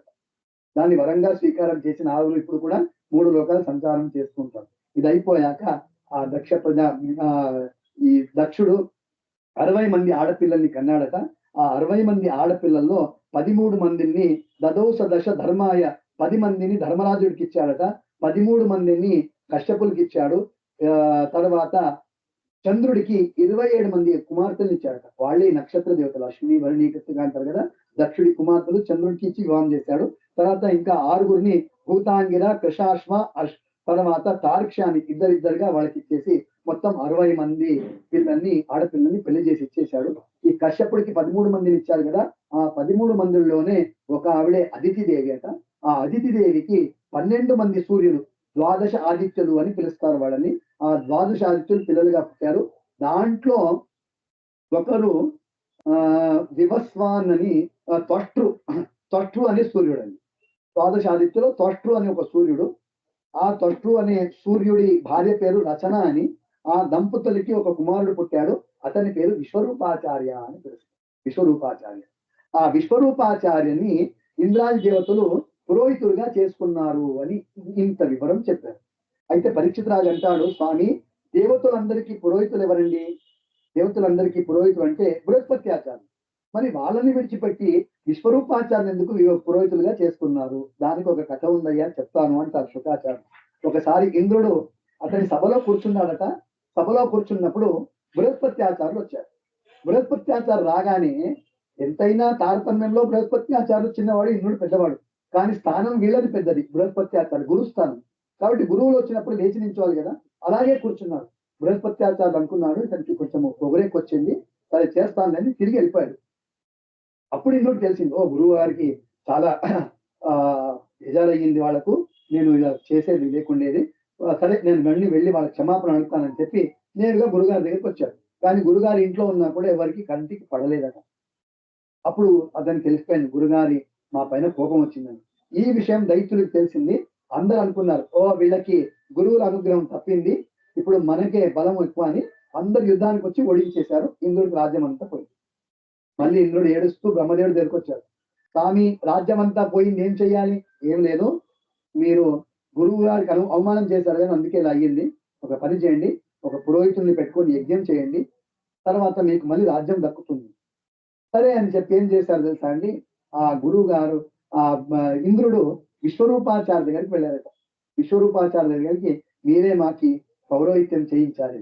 వాళ్ళు మొదట్లో ఒప్పుకోలేదట. నేను పౌరోహిత్యం సర్వదా చెయ్యను, నేను శిరోంచ వృత్తి చేస్తూ జీవనం చేస్తాను కానీ పౌరోహిత్యం చేయను అన్నారట. తర్వాత అనుకున్నారు, ఈ రచన అని ఉంది కదా, ఆ రచన ఆవిడే దైత్యుల తాలూకా ఆమె, అక్కడి నుంచి వచ్చిన ఆవిడే, ఆమెను పెళ్లి చేసుకున్నారు. ఫస్ట్ అక్కడ పుట్టిన వాడే విశ్వరూపాలు. కాబట్టి దైత్యులందరూ కూడా ఇతని మేనమామ. కాబట్టి వాళ్ళందరూ ఆ ఇంద్రుడు అంటారు, మీరు వేరే కాదు, మేము వేరే కాదు, ఇతరం కూడా అదితి మా పిల్లలమే, కాబట్టి మాకు మీ పౌరోహిత్యాన్ని చేయించు అని అడిగారు. సరే అని అంత చివరికి ఒప్పుకున్నాడు. ఒప్పుకొని విశ్వరూపాచార్యుల వారు ఇంద్రుడికి నారాయణవరం అని ఉపదేశం చేస్తారు. నారాయణవరం ఉపదేశం చేసి ఇంద్రుడికి సిద్ధి అయిపోయింది. మళ్ళీ ఆ నారాయణవర్మతోని మళ్ళీ యుద్ధానికి వెళ్ళి అంతా మళ్ళీ గెలుచుకున్నాడట. అందుకు నారాయణవర్మ చెప్తారు, చాలా దివ్యమైనటువంటిది, అద్భుతమైనటువంటిది. అక్కడ ఇలాగ వస్తుంది, ఎలాగంటే హరిర్విద్యాన్ మమ సర్వరక్షాం యస్యంగ్రి పద్మ పతగేంద్ర పృష్ఠే ధరాని చర్మాసి గదేశు చాప పాషాందదాను అష్టగుణాష్టబాహు. పరమాత్మ గరుడారూఢుడుగా ఉన్నాడు, అష్టభుజాలతో యుక్తమై ఉన్నాడు, ఒక్కొక్క దాంట్లో ఒక్కొక్క ఆయుధం పట్టుకున్నాడు చేతిలో. అలాంటి భగవంతుడు మనల్ని అన్ని సందర్భాల్లో రక్షించుగాక అని మొదటి శ్లోకం. అలాగే ఒక్కొక్క సందర్భంలో భగవంతుడి ఒక్కొక్క రూపాలు మనల్ని రక్షించాలి అని ప్రార్థించాలని నారాయణ వర్మ స్తోత్రం. నీటిలో వెళ్ళేటప్పుడు మత్స్యరూపి, నేలపైన వెళ్ళేటప్పుడు వామన రూపి, ఆకాశంలో ప్రయాణం చేసేటప్పుడు త్రివిక్రమ రూపి పరమాత్మ రక్షించాలి. అరణ్యంలో వెళ్ళేటప్పుడు నరసింహస్వామి, ప్రయాణంలో ఉన్నప్పుడు వరాహస్వామి, తర్వాత పర్వతాల పైన వెళ్ళేటప్పుడు మనల్ని పరశురామ స్వామి, తర్వాత వేరే వేరే సందర్భాల్లో మనం వెళ్తుంటాం కదా, ఆ భగవంతుడు ఒక్కొక్క రూపాలు మనల్ని రక్షించాలి అని ప్రార్థన చేస్తాం కదా, అదే నారాయణ వర్మ. అలాంటి ఉపదేశం పొంది సిద్ధి పొంది మళ్ళీ రాజ్యాన్ని పొందాడట. ఇదంతా జరిగిపోయింది. ఇక్కడ విశ్వరూపాచార్యులు హోమం చేయిస్తున్నారు. హోమం చేయించేటప్పుడు ఏమైందంటే, రచన ఉంది కదా తల్లి దైత్య తాలూకా, ఆమె అన్నదంట, మీ మేనమామలకు కూడా కొద్దిగా ఆహుతి ఇచ్చేరా. విశ్వరూపాచార్యులు, లేదమ్మా, నేను దేవతల పురోహితుడిని, అలా ఇవ్వడానికి వీలు కాదు, నేను వాళ్ళకి ఇస్తాను, లేదురా ఎలాగైనా చేసిరా. సరే అని తల్లి అంత చెప్తుంది అని ఒప్పుకున్నాడు. దేవతలకు ఆహుతిస్తున్నాడు, దైత్యులకు ఇస్తున్నాడు. ఈ విషయం ఇంద్రుడికి తెలిసింది. మా పురోహితుడుగా ఉండి నీవు దైత్యులకి నీవు ఆహుతి ఇచ్చి వాళ్ళకి బలం వచ్చేటట్టు చేస్తావా అని ఆ విశ్వరూపాచారికి 3 తలకాయలట. ఆ 3 తలకాయని నరికేశాడండి, తలనే కత్తిరించేశాడు. సోమాపీతమయం తస్య శిర ఆసీత్ కపి. సోమాపీత, సురాపీత, అన్నాదాని 3 తలకాయలట విశ్వరూప. అవి 3 కూడా కపింజల, కలివింక, తిత్తిరి పక్షులుగా అవి మారిపోయాయి అని చెప్తారు. ఎప్పుడైతే ఆ విశ్వరూపాచార్య హతమార్చాడో ఇంద్రుడు, బ్రహ్మహత్య దోషం వచ్చింది. నిజంగా ఇంద్రుడికి బ్రహ్మహత్యా దోష లేపం లేదనుకోండి, బ్రహ్మహత్యా దోషం లేదు, అయినా కూడా ఇంద్రుడు బ్రహ్మహత్యా దోష వచ్చినట్టు దాన్ని స్వీకరించాడట. 1 సంవత్సరం పెట్టుకున్నాడు బ్రహ్మహత్య దోషం దగ్గర. తర్వాత అడిగాడట, ఎవరు నా బ్రహ్మహత్య దోషాన్ని స్వీకరిస్తారు అని. 4 ముందుకు వచ్చారట. ఎవరు? భూమి, అంబు, ద్రుమ, యోషిత్. భూమి వచ్చిందట, జలం వచ్చిందట, వృక్షాలు వచ్చాయి, స్త్రీలు వచ్చారట. 4 అన్నారు, మాకు వరం ఇస్తే తీసుకుంటాం. 4కి పంచి పెట్టేశాడు, 4కి వరం ఇచ్చాడట. ఏం వరం ఇచ్చాడంటే భూదేవి కూడా భూమి ఆ బ్రహ్మహత్య దోషం తీసుకుందట. ఆమెకి ఏం వరం ఇచ్చాడంటే ఆ భూమి అడిగిందట, ఎవరైనా నన్ను తవ్వేసి అలాగే విడిచిపెడితే కాలక్రమేణా నేనే మూసుకోవాలి, మళ్ళీ అక్కడ తవ్వారని తెలియకూడదు, అలాగే నేను ఉండాలి. ఆ వరం ఇవన్నీ తీసుకుని ఇచ్చారు. భూమిలో మనకి బ్రహ్మహత్య దోష ఏ రూపంలో కనిపిస్తుందంటే ఈ మరుభూమి అంటారు, డెజర్ట్ అంటారు చూసారా, ఆ డెజర్ట్ అంతా అది బ్రహ్మహత్య దోషంతో కూడుకున్నది. అందుకే అక్కడ ఏమీ పెరగవు అక్కడ. తర్వాత అంబు అంటే నీళ్లు, జలం కూడా వచ్చిందట, బ్రహ్మహత్య దోషం స్వీకరించింది. ఆ జలానికి ఏం వరం ఇచ్చారంటే ఈ పంచభూతాలు ఉన్నాయి కదా, దాంట్లో జలం ఒకటి, అన్నిటికన్నా నాదే ఎక్కువ వ్యాప్తి ఉండాలి, ఎక్కువ చోట్ల నేనే వ్యాపించుకొని ఉండాలి, నా స్థలమే ఎక్కువ ఉండాలని అడిగి ఇచ్చేశాను. ఆ నీళ్లలో బ్రహ్మహత్య దోషం ఎలా కనిపిస్తుందంటే ఆ బుడుగలు వస్తాయి చూడండి, కొత్తగా నీళ్ళు వచ్చేటప్పుడు బుడుగలు వస్తాయి కదా, అది బ్రహ్మహత్య దోషంతో కూడినది అని చెప్తారు. ఇలా అయిపోయింది. తర్వాత వృక్షాలు కూడా తీసుకున్నారు బ్రహ్మహత్య దోష. అందుకు వృక్షాలు ఏం వరం అడిగారంటే ఎవరైనా మనల్ని కొట్టేస్తే, మనల్ని నరికేస్తే మళ్ళీ మేము అలాగే పుట్టుకోవాలి. అందుకే చూస్తాం కదా, కొమ్మలు కొట్టేస్తే మళ్ళీ అక్కడ ఆకులు వస్తుంటాయి. ఇది ఇంద్రుడి వరం. అక్కడ వృక్షాల్లో ఈ గమ్ అంటాం కదా, అంటు, ఆ అంటు రూపంలో మనకు కనిపిస్తుంది కదా, అదే బ్రహ్మహత్య దోషం. తర్వాత స్త్రీల్లో రజోరూపముగా బ్రహ్మహత్య కనిపిస్తుంది. వాళ్లకు సంతానోత్పత్తి పైగా అవ్వాలి అని కోరుకున్నారు. వాళ్ళు కూడా ఆ వరం ఇచ్చేశారు. ఇలాగా బ్రహ్మహత్య దోషం అంత అయిపోయింది. ఇక్కడ చూశాడు విశ్వరూపాచార్య తండ్రి ఎవరు, పట్టు, నా కుమారుణ్ణి పౌరోహిత్యానికి పిలిపించి అతని తల నరికేస్తావైందా, నిన్ను చంపేటువంటి కుమారుని నేను పొందుతాను చూడని చెప్పి యాగం చేశాడండి. ఆ హోమం చేసేటప్పుడు కొద్దిగా మంత్ర వ్యత్యాసమైంది. ఇంద్రుడిని చంపేటటువంటి కుమారుడు కావాలని హోమం చేశాడు. అక్కడ ఏం జరిగిందంటే ఇంద్రుడే చంపేటువంటి కుమారుడు పుట్టుకుని వచ్చాడు, మంత్ర వ్యత్యాసం ఉండడం. అతని వృత్రాసుర అంటారు. ఆ వృత్రాసుర వచ్చాడు. ఎలా పెరిగాడంటే భయంకరంగా పెరిగాడు. మళ్ళీ ఇంద్రుడిని కొట్టి లాక్కోవడం అంట. మళ్ళీ అందరు దేవుడి దగ్గరికి వెళ్ళారు. స్వామి రాజ్యం పోయింది, మళ్ళీ వృత్రాసుడు లాక్కున్నాడు, ఏం చేయాలి? ఏమి లేదు, దదీచి ఋషులను ఉన్నారు, వాళ్ళ దగ్గరికి వెళ్ళండి. వాళ్ళ అస్థికలు ఉన్నాయి కదా, వాళ్లకు నారాయణవర్మ సిద్ధి ఉంది కాబట్టి ఆ అస్థికలను తీసుకొని రండి, వజ్రాయుధం చేయించండి విశ్వకర్మతోని, నేను అక్కడ సన్నిహితుడైతాను, అతన్ని హతమారుస్తాను. సరే అందరూ వెళ్ళారు. దదీచి ఋషులు, స్వామి ఏమింద్రా ఇలా వచ్చావు? ఏం లేదండి, కొద్దిగా మీ ఎముకలు ఇస్తారా? ఇదేంటబ్బా రావడే ఎముకలు అంటున్నాడు, నాకు ఆ ఎముకల గురించి నీకెందుకు అంత బెంగ? నా ఎముకలు నా పిల్లలు ఉన్నారు, వాళ్ళు ఇచ్చేస్తారు ఇంద్ర, నీకెందుకు, వాళ్ళు అస్థి సంచలనం చేస్తారు, నీకెందుకు అన్నాను. కాదు స్వామి, ఏమంటే ఈ ఎముకలకు నీకు సిద్ధి కలిగింది కదా, ఆ ఎముకలతో మేము వజ్రాయుధం చేయించుకొని ఆ దుష్టుడైనటువంటి వృత్రాసుని సంహారం చేస్తాం కాబట్టి దానికి అడుగుతున్నామని. ఓ ఇంద్ర, ఇదా నీ ఉద్దేశము? దదీచి ఋషులు అనుకున్నారట, ఒకరోజు దేహాన్ని విడిచిపెట్టాల్సిందే, ఈ ఎముకలు తీసుకెళ్ళి ఎక్కడో నదిలో వేసేస్తారు, దానికన్నా ఒక దుష్టుడి సంహారం అవుతుంది, లోక కళ్యాణం అవుతుంటే ఎందుకు ఇవ్వద్దు అని చెప్పి ఆ అస్థికలను దానం చేశారు. ఆ అస్థికలు తీసుకొచ్చి వజ్రాయుధం చేయించుకొని మళ్ళీ యుద్ధానికి వచ్చారండి. ఘనఘోర యుద్ధం అయింది. ఆ వృత్రాసుడు ఉన్నాడు కదా, అతను ఇంద్రుడిని మింగేశాడంట ఐరావత సమేతంగా. అప్పుడు మళ్ళీ ఇంద్రుడు ఆ వజ్రాయుధంతో అతని పొట్టలు చీల్చి అతని హతమార్చి మళ్ళీ జయాన్ని పొందాడు, మళ్ళీ రాజ్యాన్ని పొందాడు అని ఇంత చెప్పాడు. అయితే అక్కడ యుద్ధంలో ఏమైంది తెలుసా, ఆ వృత్రాసురుడు ఇంద్రుడితో యుద్ధం చేసేటప్పుడు చేతి నుండి ఆయుధం పడిపోయింది కింద. ఇంద్రుడికి సిగ్గేసింది. ఆ వృత్రాసురుడు అంటాడు, లేపయ్యా వజ్రాయుధం తీసుకో చేతిలో, యుద్ధానికి రా, జయం నీకో నాకో, భగవంతుడి సంకల్పం ఎలా ఉంటుందో అలా అవుతుందన్నాడు. ఆశ్చర్యం వేస్తుంది మనకు. ఆ యుద్ధంలో అలాంటి దైత్యుడికి దేవుడి స్మరణ రావడం ఏంటండి, ఎవరికి వస్తుంది చెప్పండి? కాబట్టి ఎవరు ఆ వృత్రాసుడు అని అడుగుతాడు పరీక్షిత్ రాజు. అందుకంటారు ఇతను చిత్రకేతు అనే రాజు అంగీరసుడు నుండి తత్వాన్ని నారదు నుండి ఉపదేశం పొంది విద్యాధర అని ఆధిపత్యాన్ని పొందాడు. అతను విద్యాధరుడైపోయాడు. ఒకసారి ఇలాగే కైలాసం పైన వెళ్తున్నప్పుడు పార్వతిని తొడపైన శివుడు కూర్చోబెట్టుకున్నాడు. దాన్ని చూసి నవ్వేశాడు. అప్పుడు పార్వతి అంటుంది, ఏంట్రా మా వారిని చూసి నవ్వుతావా, నీవు రాక్షసుడిగా అయిపోవాలి శాపం ఇచ్చినాడు. అతను వచ్చి కాలు పట్టుకున్నాడు, అమ్మ తప్పయింది, ఈ శాపం నేను స్వీకరిస్తాను, కానీ నాకు ఒక వరం ఇవ్వు, నేను ఏ యోనిలో పుట్టినా రాక్షసుడిగా పుట్టినా కూడా నేను ఆ భగవంతుడి స్మరణ నాకు ఎల్లప్పుడూ ఉండాలి అని వరం ఇవ్వు అని అడిగాడు. శివుడు అన్నాడు, చూసావా విష్ణు భక్తులు ఎలా ఉంటారు, ఏమి ఆపద వచ్చినా కూడా భగవంతుడి స్మరణ మాకు ఉండాలి, బందద్దెల్లా వరలి గోవిందన దయవం దిల్లికి, ఇది అడిగాలట మనం. అలాగా వరం ఇచ్చారు. అందుకే ఇప్పుడు ఆ చిత్రకేతు అనే రాజు విద్యాధరుడు ఏమయ్యాడో అతనే ఇప్పుడు వృత్రాసురుడుగా వచ్చాడు. కాబట్టి పార్వతీ వరం ఉండడం వలన ఆ యుద్ధంలో అతనికి భగవంతుడి స్మరణ ఉంది అని ఇన్ని వివరాలన్నీ కూడా పరీక్షిత్ రాజుకి శుకమునులు చెప్తూ తర్వాత ముందు భగవంతుడు ఏమేమి అవతారాలు చేశాడు అనే విషయాలన్నీ కూడా ముందు వివరంగా చెప్తారు. అది ముందు వచ్చే స్కందాల్లో అన్ని వస్తుంది. నరసింహ అవతారము, వామన అవతారము, ఇంకా చాలా విషయం చెప్పాలి.